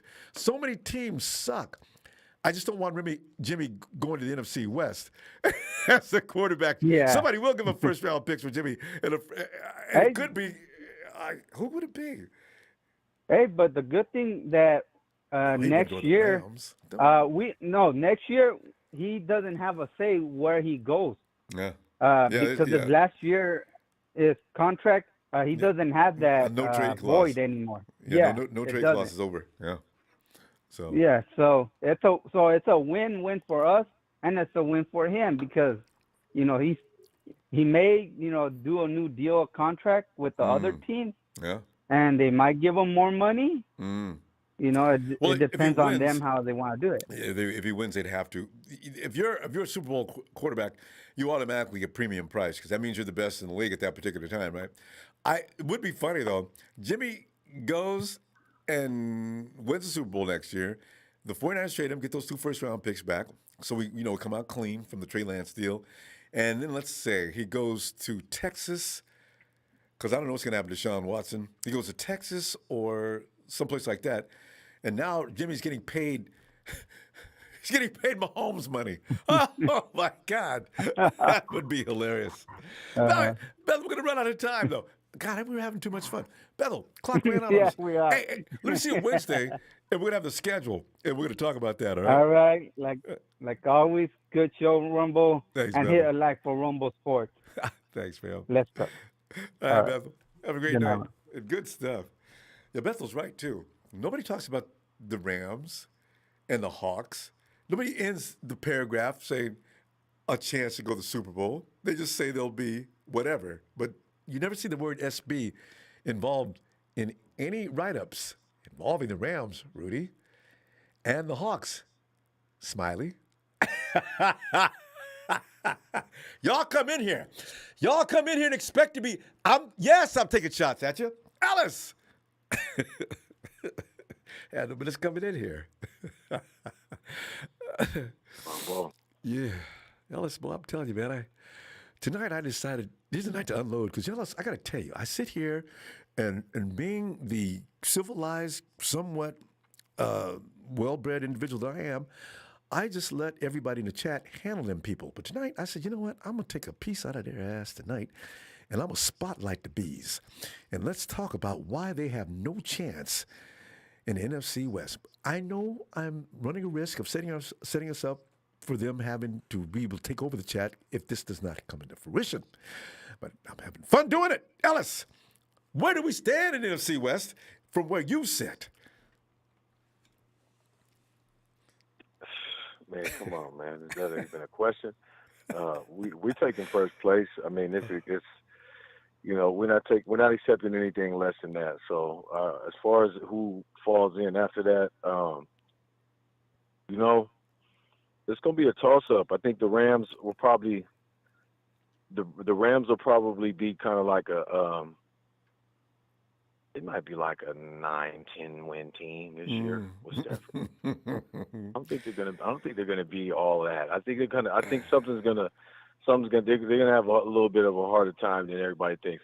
Now, granted, they all picked up weapons, and a lot of us were frustrated mainly because there were a lot of the weapons that we had all, kind of been, just been looking and kind of just, really just looking to try to have on our team and just thinking down the line, to add to this weaponry. But counting up all these receivers, man, we do have a lot of wide receivers. We just don't have any big names in the core. Yeah, but we have Ayuk great, might be. and we have an immense amount of talent. Let's be clear. We got an immense amount of talent. If Jalen Hurd plays, we got Jalen Hurd, Richie James, Deebo Samuel, we got Mohamed Sanu, we Brandon got Austin Walker, we got Brandon Ayuk, we still got what's his name? I mean, River Craycraft. And I think River Craycraft is actually solid. He's not like, oh God, spectacular or nothing, but he can catch some passes and he does all right. Yeah. And you know, and I'm just saying with I'm not I'm not a Craycraft hater, but we got a lot of weapons, man. So I know it's not the most attractive name-wise. I mean, if you look at, our rivalries and stuff, they got a lot of big names. I mean, I was just talking about the Seahawks the other day and how they were able to get Estridge and Tamarion Terry in the draft. Tamarion Terry is a big target, and they already had DK and Tyler Lockett. So that's 4, solid weapons. And then who got A.J. Green? Ellis, wait, one question. That guy you just mentioned, the tight end, is that the tight end you're talking about? Who is this? Who, Tamarion Terry? Is he fast? He's a big target. I told you he was like an A.J. Green kind of like wide receiver, tall, big, long target, and he is fairly quick. Reminds me like an Alshon Jeffrey, if you will. If I just off the top of my head. I got to look him up. Rudy came in and lied and said he ran a 4.39. Is he a 4.39? I didn't see, and if that's a fact, Tamarion Terry though, he's on the Seahawks. So okay, the Rams pick up a tight end. Okay, good. Okay, yeah. Oh, okay. I don't know who the hell the Rams got. Yeah, but I'm just saying, it's going to be a tight. I think next year everybody got a little better. I think in this off season, low key in certain positions. Now the Seahawks maybe didn't bolster up their offensive line the way that they should have. It's going to make it hard for us, and we took it up a notch defensively, and everybody else is trying to. We got Ibucam or however. We just got a lot of nice little accessories in addition to the team. I think it's just on both ends of the ball is going to make us really flashy. And I don't even need to talk about Trey Lance. I'm gonna let it speak for itself. Yes. We already cleared that up, but yeah, man. The thing is, we have to beat the Rams this year. You know why? We beat the Rams last year with guys that won't even be playing football this year. Some of them. So go ahead, Sam. No, I was just saying. So it's embarrassing. That will be a pressure game because I don't want the 49ers going in and losing people. Matt Stafford does not come in and just meld with that offense immediately. He beat his ass. I'm just. Oh yeah. We're gonna stick Stafford. He's gonna get it. You know what I mean? And Kyler and them. I think over there with Kingsbury, I heard something about a running gun. They're looking to try to build up the offense, and Kingsbury wants to run the offense like he did at Texas Tech or something like that, possibly. So that could be potentially what we're looking towards. You know what I'm saying? As far as seeing them. And with AJ and with B, that's where he went, right? AJ Green went to the Cardinals. Is that right? Yeah, he's over there. Okay, so yeah, with B Hop, him, Isabella, and then they got who did they get in the draft? They got one of those flashy guys that we were all talking about, another speed merchant. Yeah, so and so they're gonna. We're going to have we're going to be the biggest, division to talk about. Everyone's going to be talking about us, as they usually do, but a little bit more, because we're going to be so much more better and so much more, it just in the conversation, and not having we're speaking into existence right now. We're not having a repeat of no injury real season. We're going to come in and we're going to lay down. That's what I'm just saying. We're not. That's why I'm saying we're speaking into existence of success and this, that, and the other. Because it could be another team in the division. And that's what I was saying. I said that last year. I'm like, none of these other teams could ever play like us and lose Aaron. If the Rams lost to Aaron Donald in golf, or if if just the Seahawks lost Russell Wilson, they would be. They would. For everybody else. They're just one player. They would win maybe 4 games. Yes, sir. We got to wrap it up. Anyway, I'll see them Wednesday. We talk about that schedule. All right. Yeah. Hey, that's a maybe. Roger. Anyway, agreed. Make sure y'all hit that like and subscribe. And shout out to the chat. I seen we went up to 26,000 subscribers just overnight from what I said. We're trying to get to 50,000, y'all, by the end of the year. Peace and love. Shout out to all y'all. Thanks so much, Ellis. Yeah. All right, man. I will look for you Wednesday. It's going to be fun. All right, man. Always. Yes, sir, champ. Oh, God. And, hey, Tony, get on in here, man. Ronbo. Tony, I love going over some of the things. All right, now you got Tebow, the big T, is coming back to the NFL. Hey, Tony, you know what's really funny about that? Because Trent Baalke, who every 49er fan in the world was, I mean, we were so happy to see him leave. And he went over to Jacksonville.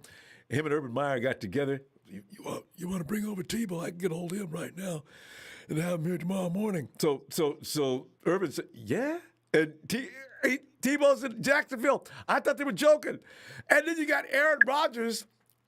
I don't want to play for you people anymore. Do you understand me? Aaron, we've got a multi-year deal. What about Jordan Love? Don't worry about Jordan Love. You're going to be our next quarterback for the next 4 years. He's a crybaby. Aaron Rodgers is a big crybaby. I know, but, he's got a right to, they really don't give that man no respect for what he's done for Green Bay. He should get a little more respect. But you know what that tells me, though, Tony? And all these premier quarterbacks, and you got one, too. They don't own you.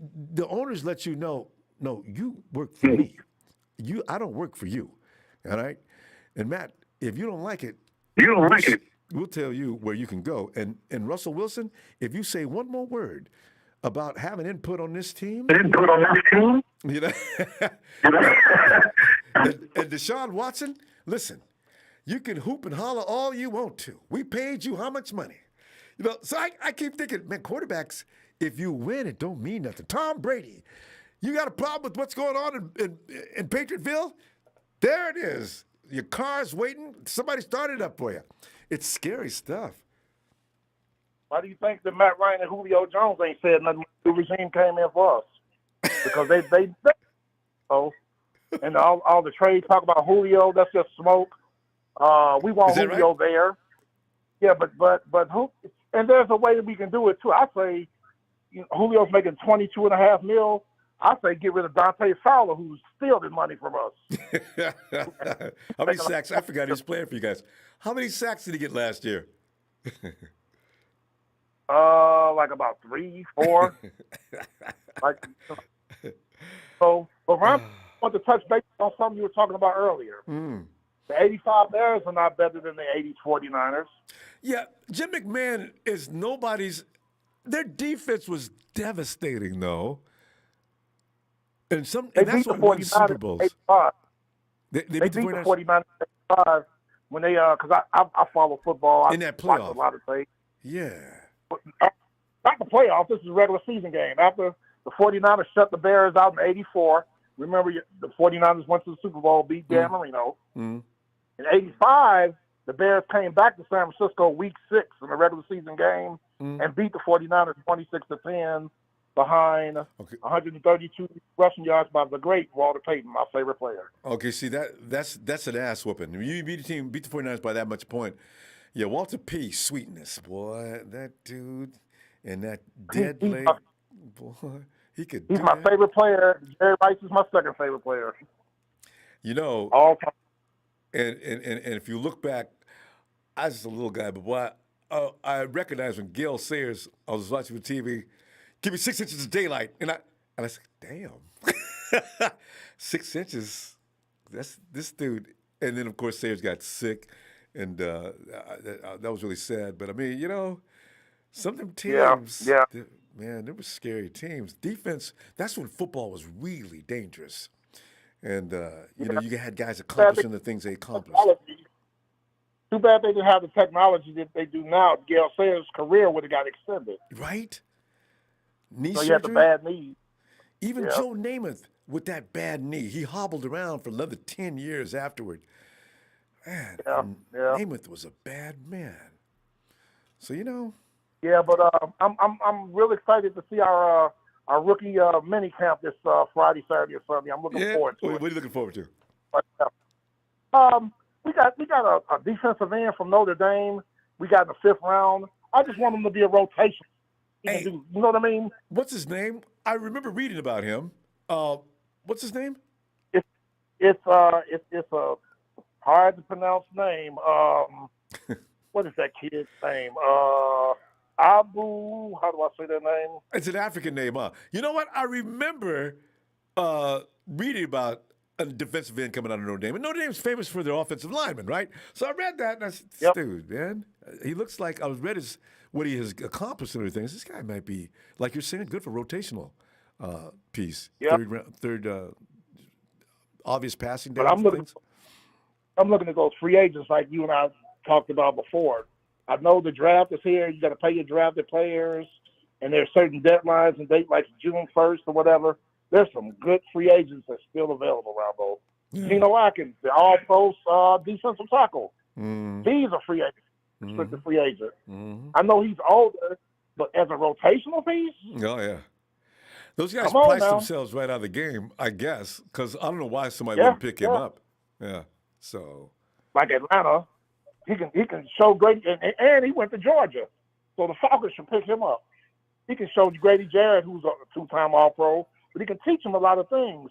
Geno Atkins is a 6-time All-Pro. And the 49ers, if D Ford pulls up lame in game 1, he could be in San Francisco because the 49ers, I think, are depending on D. I don't know why, but because he's not going to make it. But it's going to be interesting to see where guys like Atkins show up. Look at this. Every time we start having a good time, the time runs out. Tony, we'll be back Wednesday. Yeah.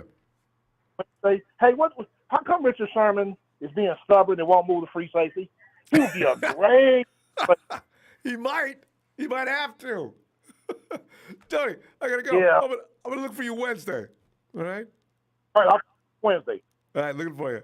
Have a great night. All right. Take it. All right. Tony, my dude. Hey, Jay. What's up, Ronbo? Jay, we took tonight to dedicate it to Rudy, Joseph Smiley, Seahawks Reign, Tommy Testosterone. You know, some of the more popular guys that rage up and down our chat as if they were invited in here. Just to let them know that we're aware of the fact that they are definitely inferior to the San Francisco 49ers. And Jay, I want you to amplify on that point and talk about why the 49ers actually do have one of the best rosters in the NFC West, and we damn well do expect to win the West. We go, Ronbo. I'm gonna say this: you're a bad man, Ronbo. You got other fans calling your show. You're a bad man. That's all I gotta say, Ronbo. Well, thanks, but Jay. to get on that note, I want to say we're always gonna be the king of the West. You know what I'm saying? We got 5 Super Bowls, so everybody they want to chase us, they want to clown us, but we're the best team in the West. That's right. No doubt about it. And we got the best roster, and we're gonna show it this year. If we can stay healthy, we're gonna show it. You know what I'm saying? We even showed it when we on one leg. You know what I'm saying? Yes. We still was crashing and crawling and fighting. So, but on that note, I just want to say we're going to win the West. And I got faith in my team. I always going to have faith in my team. Win, lose, or draw, I'm going to be with this team forever till I'm laying cold in my casket. You know what I'm saying? We're buried in a 49er jersey. Yes, indeed. That's right, sir. Off top. You know what I'm saying? So I want to say this. You know, we got a stacked roster. You know, people worried about our receiving core, but our receiving core is straight. You know, I think Jalen Hurts will come, and hopefully he can come and start playing. If not, you know, we play without him. So, you know, it is what it is, but I think we got a chip on our shoulder because what the circumstances was last year, you know, with COVID, the pandemic. So that's all up on top of the injuries You see, don't say that word. You know we got to just start doing, Jay. We got to stop saying the word injury. I'm going to try. That's the only thing that's going to beat the 49ers, and that's the only thing that beat the 49ers last year. In fact, that might have been what beat us in 2019 as well. We had a couple of key pieces out in that game, too. True.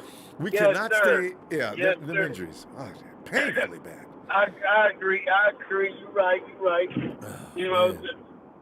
My thing is that, we had some key problems going on, and I think we're going to be all right. I think it's our time. I think we need to get back to the Super Bowl. I think we're going to bring it home. We need to. You know what I'm saying? We already had 2 chances. I know, right? And I feel like, yes, sir. So, you can't lose them. We won on it 3 times. It's bad, but it's not as bad as the Buffalo Bills, who've changed the area code. The area code in Buffalo is 044. You know what I mean? So that's really bad. Yeah. We can't do that. Yeah, straight. You know what I'm saying? Straight, Ronbo. They went 4 straight. So I feel very confident about our team. Oh, that's sad. But we ain't gonna be that. Yeah. Jay? Yes. All right, thank you. Jay, I thought you were driving because cause you're kind of like, are you on speaker? Yes, sir. Yeah, because we have a little trouble hearing you. Turning. I said I was waiting on my turn to speak to you and tell you that we're going to be the top team in the West, and we're going to always be the king. Yeah. We got the most Super Bowls out of all the teams, so we're going to always be the king of the West. And you know what's really funny about that, Jay? In our lifetimes, and even children, 5 and 6 years old, in their lifetime, the Rams and the Hawks will never catch up with the 49ers as far as the Lombardis are concerned. That's what I'm saying, Ronbo. So that's what I'm saying. We're going to always be king of the West. Nobody ain't going to top us, That goes for you too, fucking Jerome. Right. And that's why people, they hate us because they ain't us. That's it, Right. You got people calling your show, want to hate, or, on the chat hating. And we sorry, we sorry that we the best franchise, We just can't help it, So Texas boys, you got a bunch of Hall of Famers. Yeah. Texas boy's the only dude that's got any right to talk in here. And Texas boy gets beat up so bad, he's blocked everybody in here. Why bother to come in then? I think it's going to block everybody, then stay your butt at home. Get it, Right. Why are you in our chat anyway? I'm sorry your team's sorry that y'all ain't got a chat. I'm just saying. Come on. You know what I'm saying? Let the Niners fan have their time, have fun. Nobody talking to y'all. Right. Right. We don't even want to hear y'all mess. Hey, Jay, we got to go, though, fam. Let me see you. Yes, I'll see sir, you Wednesday. Ronbo. The schedule's coming out. We'll talk about that. Yes, sir. You have a good night, Ronbo. Appreciate what you do, brother. You have a good night, brother. You too. Looking forward to seeing you, Jay. Night. Thank you. Kellen Mond is better than Trey Lance. Boy, people coming here just saying anything. You know what I'm saying? Hey, 775. Hello. I want to read it again. Then the Lord became jealous for his land and had pity on his people. In response to his people, the Lord said, I am sending you grain, wine, and oil, and you will be satisfied. And I will no more make you a mockery among the nations. I will remove the northern army far from you and drive it into a parched and desolate land. Maybe we should come back a little later. Hello? Here is the western sea. Its stench and foul smell runs that might be Joseph Smiley. Hey, Bill. Oh my God, this is topical.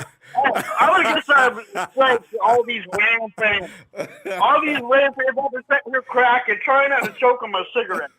Oh my goodness. And Bill, I think that was one of them just called. Bill, I think that's one of them just called in and was reading scripture. What? Close your heads, Practice what you preach. Continue your faith. Continue your scripture. I'm not going to mock that. But I'm going to say this. Keep believing, and maybe one day you might win a Super Bowl when you're 80 years old. One day. But it's not going to be in the next 20 years. So keep your faith. Congratulations. Praise the Lord on that one. But we want to say this. That we beat you guys on the second thing. It was the second game with no starters.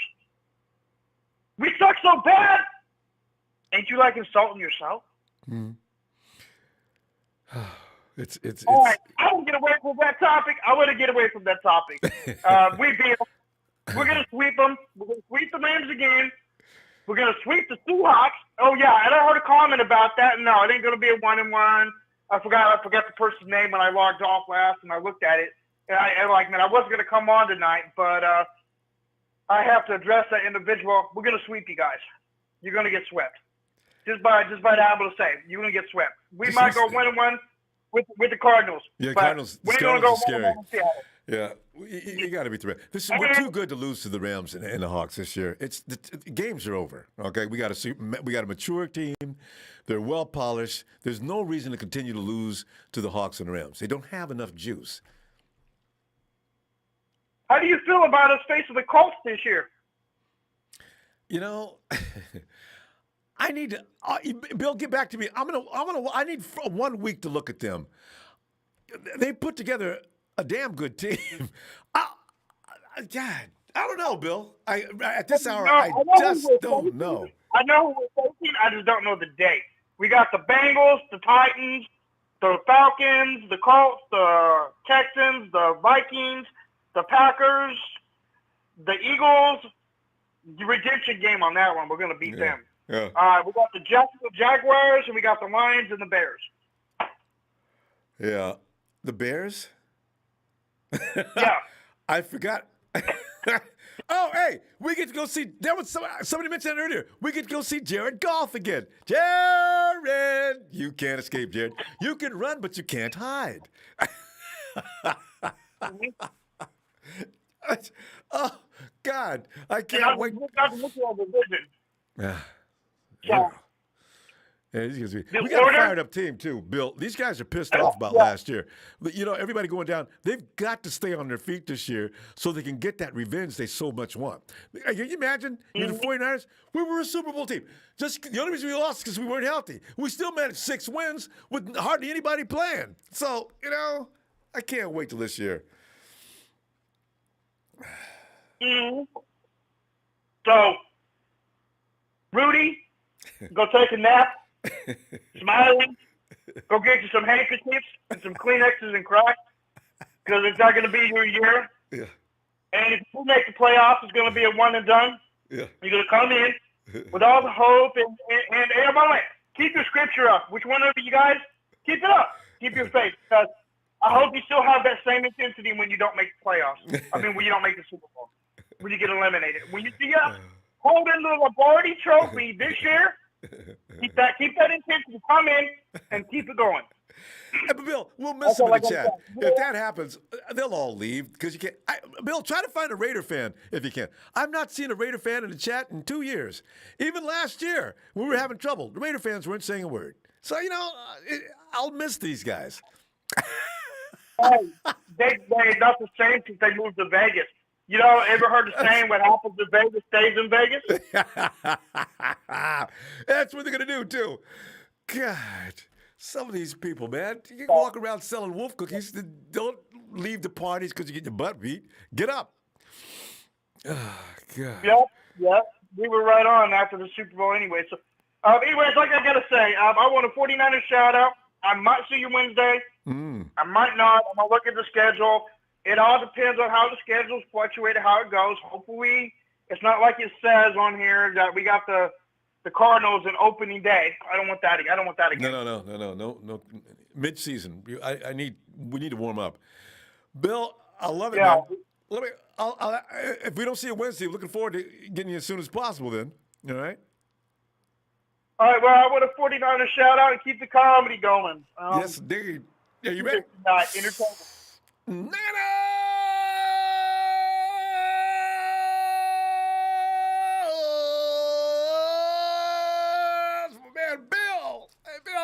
right. Oh yeah, and guys, we're smiling and Rudy. Just be spectators. Be quiet. Know We your don't want to role hear it anymore. and shut your mouth. Exactly. Yeah, there you go. Talk to you later. All right. Night, Bill. hey, Terrell. Ronbo. Terrell. Well, Terrell, tonight we're clowning our resident trolls. They come in every night. We thought we'd pay tribute to them tonight by letting them know, as long as they're in the NFC West, they have no reason to sit back and be comfortable. Do not order pizza. No extra beer.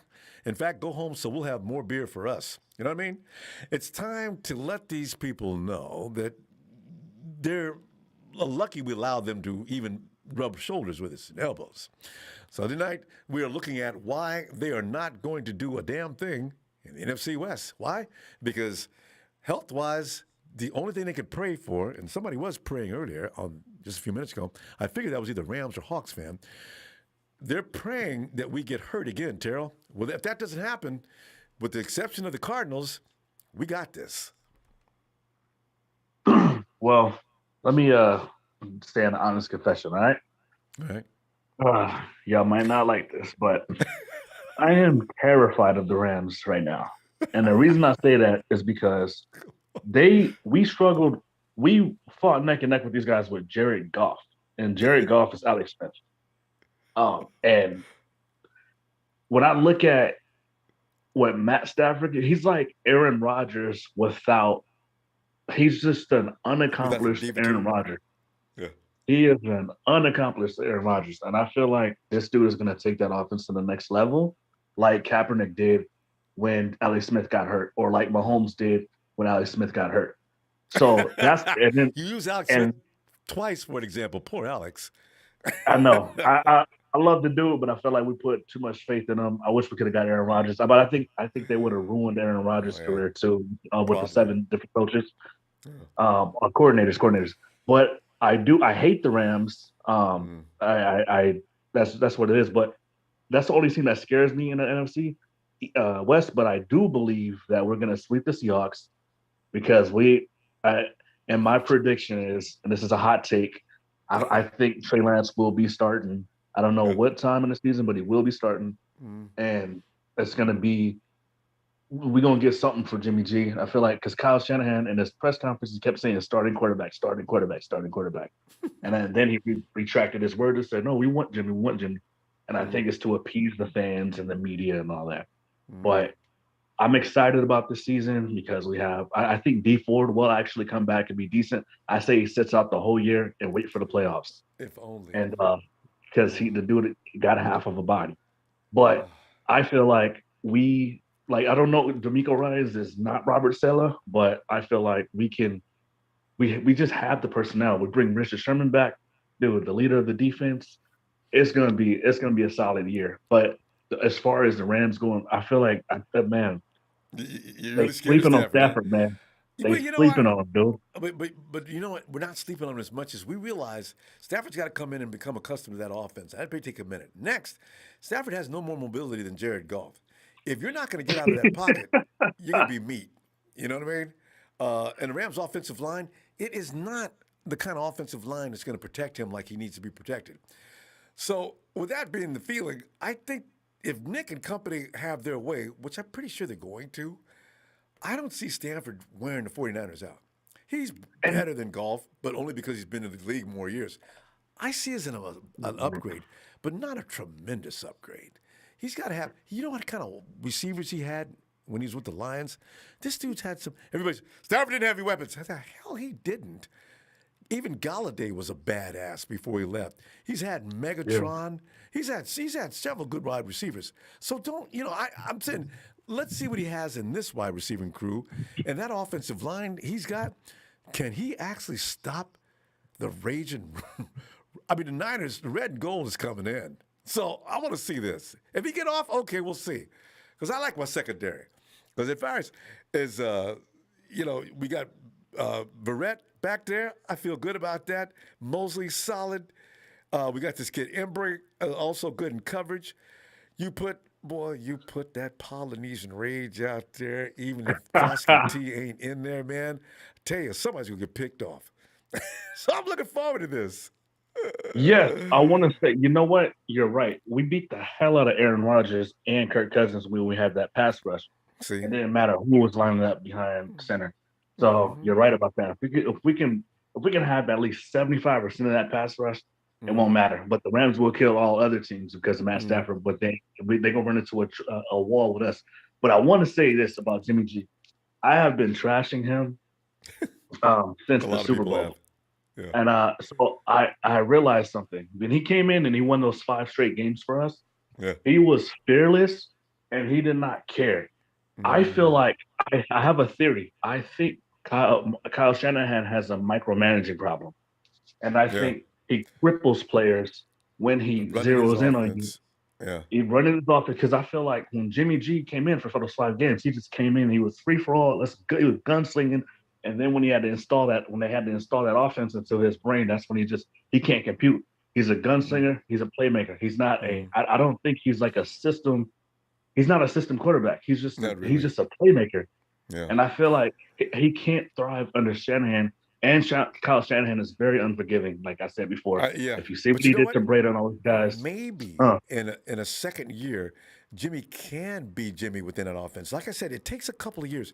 You can become yourself to a bigger degree after spending a year in it. And then you realize its nuances and things that you can manipulate it to fit your style a little more. I think we may see that this year.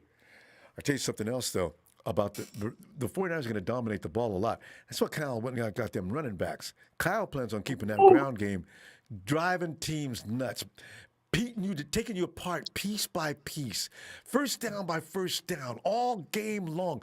By the second half, your defense is like, here it comes again. Oh, Jesus Christ. Coach, tapping his helmet. He's got to get some help in here, you know? I see that coming through. We're going to see, though. We're out of time, fam. Let me see you Wednesday. We're talking about the schedule. Get back in here, will you? Not a game, baby. Let's do it. All right, fam. Night, Gerald. Are we going back to Nevada? I'm afraid to go back to 775. Are they still having?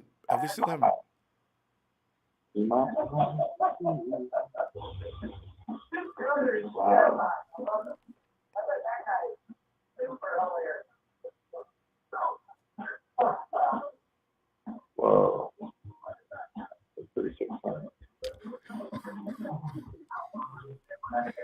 Hello. Yeah, I'm still live. What's up, Ronbo? Hey, who is this? Ronbo. Hello. Did you have fun? Yeah. No. Hey, what's up, guy? Hold on. Pause all this other stuff and listen to what you're saying. Yeah. Who is this? Yeah, what is your name? My name's Grayson. Grayson. Hi, Grayson. Well, Grayson. Hold on. I want to pause the other guy, too. Okay. What's up, guy? How are you? Grayson, doing fine, Grayson. We're sitting back here actually heckling the rest of the NFC West due to the fact that we have a lot of NFC West people that like to hang out in our chat. Tonight I thought I'd spotlight who would be supreme in NFC West if we started the season today. It's Seattle Seahawks. Seattle Seahawks are the top guy. So what do you got to say about it? Let's just hear about it. I know I could often argue an hour and a half argument. Well, the Seahawks are okay. They got Russell Wilson. 5 minutes. Just like tell me why you think the Seattle. Sorry, it's the Seattle Seahawks, by the way. But tell me why you think San Francisco 49ers can do it. Come on, let me hear it. Well, first of all, my team pretty much has got the every position pretty much in the offense and defense. It's got a premier player involved throughout. The offensive line has been beefed up. Yeah, you got some good players. Yeah, of course. Yeah. So tell me about it, man. I don't know everything about football. I just do football for fun. Well, okay. Well, I was trying to explain to you. The fact of the matter is, now you have a team that's well polished, and there's not very many rookies anymore like there was like 2 years ago. So now you've got a team that knows what they're doing. They play fast, and they know what their mission is, and everybody knows what their job is. Pretty good. Didn't he play for the Denver Broncos? Who's that? Emmanuel Sanders. Yeah, he's not playing. Yeah, he's not playing with us anymore. Emmanuel Sanders is in New Orleans. Oh man, we got one from May 2020. Premiere May 20. It's Russell Wilson battles the NFL's top defenses. Yeah. So that's what I'm watching on my screen. Yeah. Hey, listen, while you hit me with that question. Now, you think the Hawks are the best team in the West? Well, give me some more on that. Now, why are the Hawks the better team in the West? Okay, so I think Saquon Barkley, the Seattle Seahawks. What do you think? You think they can do that? Is that possible in your professional? No. Saquon Barkley. He's plays with the Giants. Well, he can't. You can't trade him. He can't. What if Saquon Barkley wants to play for Seattle? Okay, let's say Saquon Barkley comes to Seattle. Yeah. Is there anything beyond that you can offer? What would the Giants need for that trade? What do you think? Jamal Adams. You think Jamal Adams, like straight up for like strong safety? Jamal Adams is really good. Well, that's what I'm saying. Wow. So you got to give a good player up. So if you want Saquon Barkley, who probably could be one of the better running backs. Yeah. Yeah. That's a hard question. Yeah. I really don't know. Because I think Seattle needs a running game. Because every time Russell Wilson tries to throw the ball, he gets smushed. He gets smashed. Grayson, actually, what you need is getting better protection. The Hawks did not address that. They went and got him another wide receiver. They didn't protect. They didn't get more protection. So, what do you think? Do you think Russell Wilson would want to play in Green Bay? And they entertained that. No. Russell Wilson there was a trade between him and Texas for Deshaun. No, so you don't think Russell Wilson would want to play in Green Bay and Aaron Rodgers in Seattle? No, Russell doesn't want to go to Green Bay because his wife is Sierra. She's an entertainer. Green Bay, Wisconsin is not a place for an entertainer to live. She's having enough trouble in Seattle. Why can't an entertainer live in Green Bay? Well, I mean, they can, but it's hard for a career. Why? Well, because you just travel. Green Bay's not famous. Green Bay's not famous for its entertainment. It's like straight up. Do you think Aaron Rodgers made a deal with communists? Grayson, I don't know his political affiliations, but Grayson, listen. Okay, it's been fun, Grayson. Grayson, I gotta go. Listen, tell you what though, you're very entertaining. You come back whenever you like, and we'll be waiting for you. All right, man. You have a great night. You too. All right, later. Night, Grace. I'm just going to go back to dreamsingles.com and fuck off. Okay. Would you hang that phone up, please? You know what I'm talking about. You like how I talk about that? Thank you. Where was I now? Clarence Molina says, John 11:35, Jesus wept. The unabridged version, according to Reverend John 11:35. Jesus wept as the Red Gold Army laid waste to their Western foes. Hey, fam, we need football season to start, don't we? What are we doing? Who is that? Joseph Smiley, I know that's you. I know that's you. It's either you or Seahawks Rain. You mother, boy, you guys, And Bobo says, Seattle still the defending NFC West champs. Got too cocky last year coming off the Super Bowl. Injuries humble us. We got to have the underdog mentality. Bobo, that's a good point, though. We probably do need to, walk it back a bit. Let's get back into the mentality that, yes, you can be beating 49ers. You got to stay healthy. Hey, Seuss! Thanks for contributions, guys. Ronbo! Hey, Seuss, welcome to, I don't know what's going on here tonight. I mean, but it has been fun. Anytime you start taking shots at our rivals, they start doing weird things. Right. But Jesus, you know better than I do because you work them people all the time in the chat. So if you want to give a shout out to your boys, and Jesus, explain to those people live and in living color as to why we are indeed the team to beat in the NFC West. All I got to say, Ronbo, first things first, man. I'd like to give him my shout outs, bro. Yes. I'd like to give a shout out to my brother Eddie E, Chad Garrison, Tommy H and Andrew Martinez and all the homies up in here. I'd like to give a shout out to my son, Joseph Smiley, Seahawks Rain, and my new son, Rudy. I like to call him Ruby, not Rudy. I like to call him Ruby. Hey, you know what I'm saying? Did you put Tommy Testosterone up for adoption finally? Man, Tommy Testosterone, I don't like to talk about it, man. He's like that redheaded stepchild that I like to keep under my my stairs. You know what I'm saying? He cleans the house for me. Good. That's all I got to say. At least he can be used for that. And Viking, we got a Viking fan in here. What's his name? Viking what? He's becoming Vikings more, Jerome or something like that. Yeah, Viking Jerome is becoming more and more annoying. Have you noticed that? He's jealous of the other trolls, and he wants to be able to pick up his image a little bit, I guess. Viking Jerome, you can't build no reputation in here. Jesus, let's talk some football now. Hey, let's talk about why the 49ers are actually going to be the best team in the NFC West, as we see it. Man, the Niners are, man, all I got to say, man, my name's 49er Empire. If you guys got something to say, man, say it in the chat. But the Niners are the best in the league, man. Everyone pretty much summed it up for me. There's nothing that I need to say that you guys already know. Our Niners were hurt. We're coming back. Whether it's Trey Lance or it's Jimmy Garoppolo. But all I got to say, this team has a group of ballers. That's all I got to say. There you go.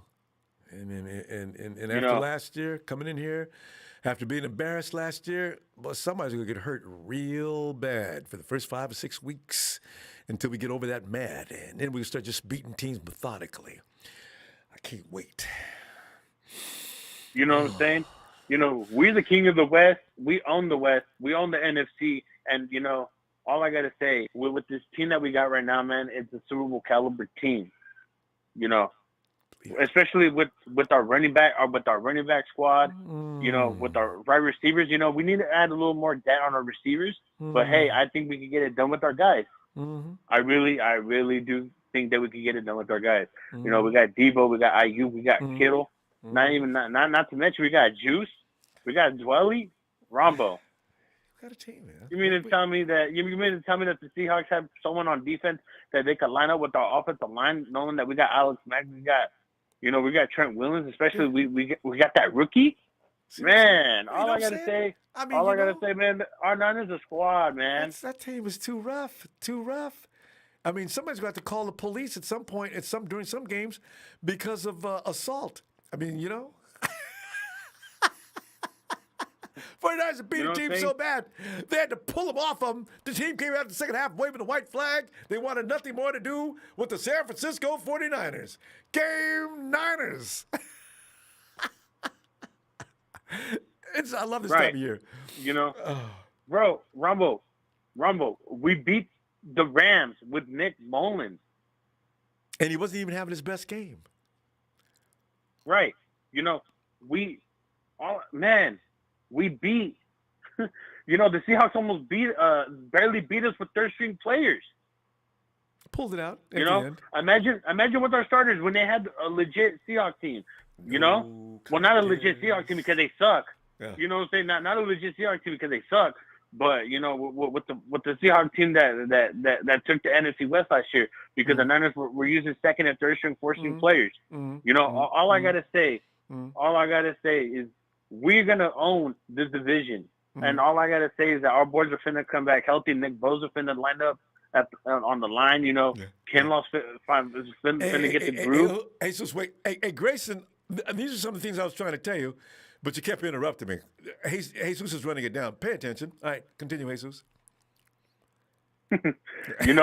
All I gotta say, Eric Armstead finna come back too. Even though he wasn't hurt or anything, but I feel like we're gonna get this. Put him back in the middle. He's not an edge rusher, and they kept putting him out there. Eric Armstead cannot operate from out there. Put him in the middle while the edge is drawing attention. Eric Armstead will kill you. I'm looking forward to that. Hey, and hopefully we can look into getting Justin Houston. If D. Ford doesn't come back on our team, can we look at getting Justin Houston on his defensive line? He would help this defensive line with Nick Bosa. Man, you gotta have Nick Bosa have weapons on the defensive line, not just let him do all himself. Out there. Yeah.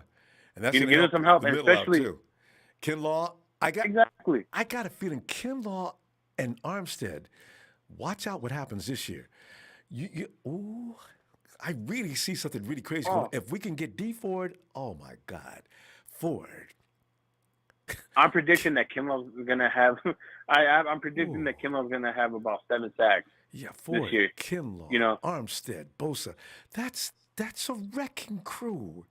I got feeling Kinlaw's. Oh man, Mm-hmm.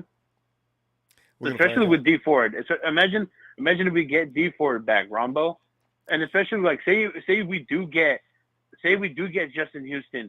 Imagine we could line him up on the other side of Fred Warner. You know, because he's played outside linebacker. He's not just a pass rusher. He played left outside linebacker. Ibukum's going to be out there for that because he's got more athleticism. But you know what? This is going to be worked out, Jesus. We're out of time now. Let me see Wednesday when we discuss the schedule. For sure, Ronbo, man. Thank you for taking my call, man. Niners all day, man. All I got to say, man, thank you for what you do for us, man. Thanks, man. God bless you, man. Love doing it. Can I get a Niners real quick? Yes. Niners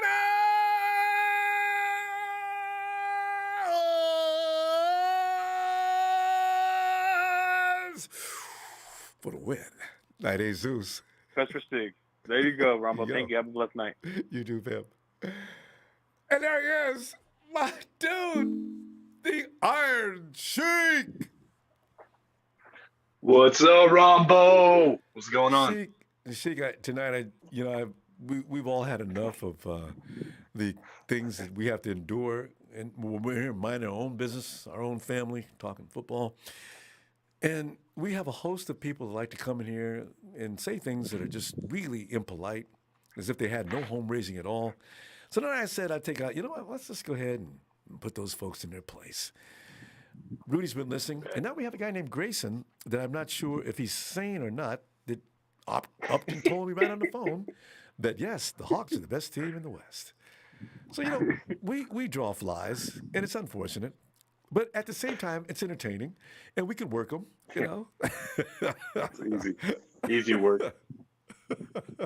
But Sheik, explain to Grayson why we are the superior team in the West. Grayson, pay attention. He's probably reading scripture again. All right, well, let me read the scripture right now. Seattle Seahawks. Grayson, is it? Yeah, that's him. Did you know that? Sheik, get in your speaker. Yeah, I see you, you're distant. Can you hear me? Yeah, okay, go ahead. All right, so Grayson, I guess you have wanted to read some verses and the book that you have and this and that. Did you know the Seattle Seahawks had the GOAT, the original GOAT, using your best wide receiver, Largent, I believe, number 80? How do you feel about that? Oh, you probably don't know that because you're just a bandwagon fan that you are. Get online behind Rudy because Rudy just loves it, gives donations, $4, $2, just waiting for that $49. And Ronbo, if you don't mind, I don't know if there's a picture right next to you, probably could see 2 years of Rudy. What's 2 plus 2? 4. Oh, Rudy, 4 games, baby. Sheik's got the 4 up. Wait, Sheik. Let me give a quick verse. That old bush just keeps on burning. Grayson. I don't know what this kid is smoking or drinking or.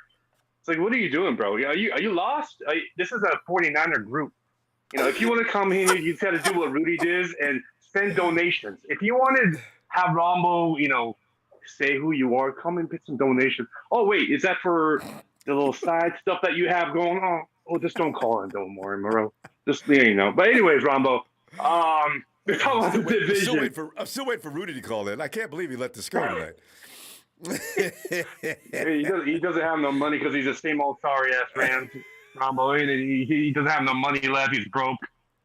Just like his offensive line, old and stale and nothing. What offensive line? You have all the wide receivers. Right, you have all those wide receivers. Have you listened to Russell Wilson ranting the whole time? Give me a protection, and you guys do what do you guys have?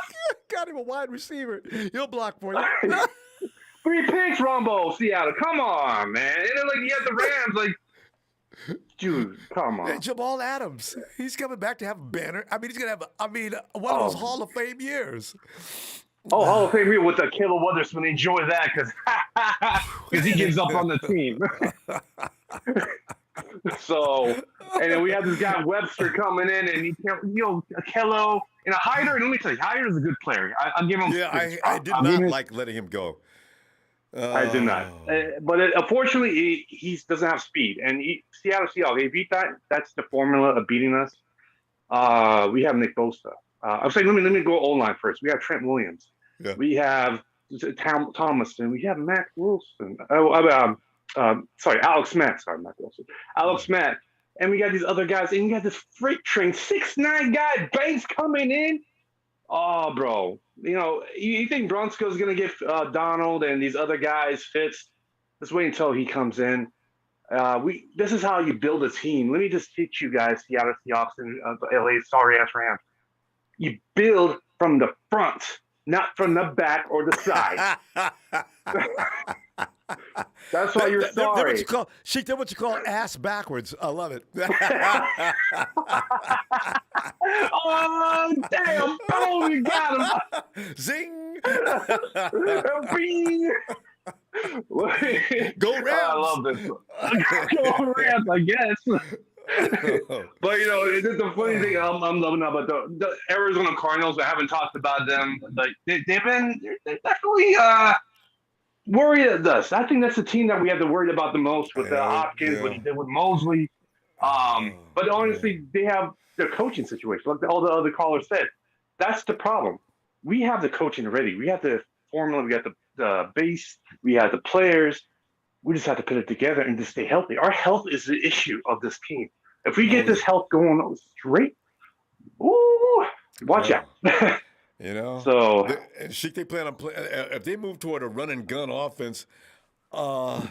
Normally, that's not supposed to work at the pro level, but that game I'm going to be very nervous. I am concerned about the Hawks, even with Cliff Kingsbury, who's got so much talent. Even if he sucks as a coach, they're still going to be dangerous. Yeah, they're dangerous. I'll give them that. Kyle Murray's is a little. The thing of what I noticed though, the last game, we just figure out the last quarter on Murray. I think everybody's going to have that tape, and it's like, for example, the Detroit Lions, what they did to Murray as well. I think slowly but slowly he's going to become a Lamar Jackson. He's going to be figured out, and he's not. He does definitely have a great arm strength. He's a great ball. I'll give him that. But the protection is everything, Ronbo. That's the key thing about us. And we all know about that. Yeah, we definitely. Jimmy G went down twice. Yeah. Mullins went down. You got to have that. If you don't have that, you're gonna have a lot of complainers. And the guys like Russell Wilson wants to leave the team. So that's the difference of this franchise and this different franchise. We build from the front. We call it, hey, Trey Lance. We got Banks. We got Moore. We got Trent Williams. We all locked up. That's what I like about the 49ers. We don't have people running around crying about the organization, how it got mistreated. No. But, Jake, we're going to go. I'll see you Wednesday. We're going to talk about the schedule. Of course. And Rudy and our resident Hawks people, please come back, because there's only one Ram fan in here, because Rams know. I think there's one more. There's no point in being in here, So, just donate and just send your donations out to Ronbo Sports. You want to, you read them, maybe half read, but that's all good. Well, Ronbo, shout out to you, sir. Shout out to the production. Shout out to TNT, living it down. Shout out to the chat. And very full, hit that like for Ronbo Sports and follow all platforms. Go Niners. Let's go. Thanks, Sheik. Looking for you Wednesday. Can't wait. All right, fam. Night. Man. Oh yeah. And fam, I'm gonna go ahead and get me a pig-eared sandwich, hot sauce and cornbread. And fam, I can't wait to see it Wednesday. We got the schedule coming up, and that's gonna be fun. And by the way, Grayson and Hawksville, also, we got our resident trolls running around. I don't want to be impolite. Fam, should I refer to those people as trolls?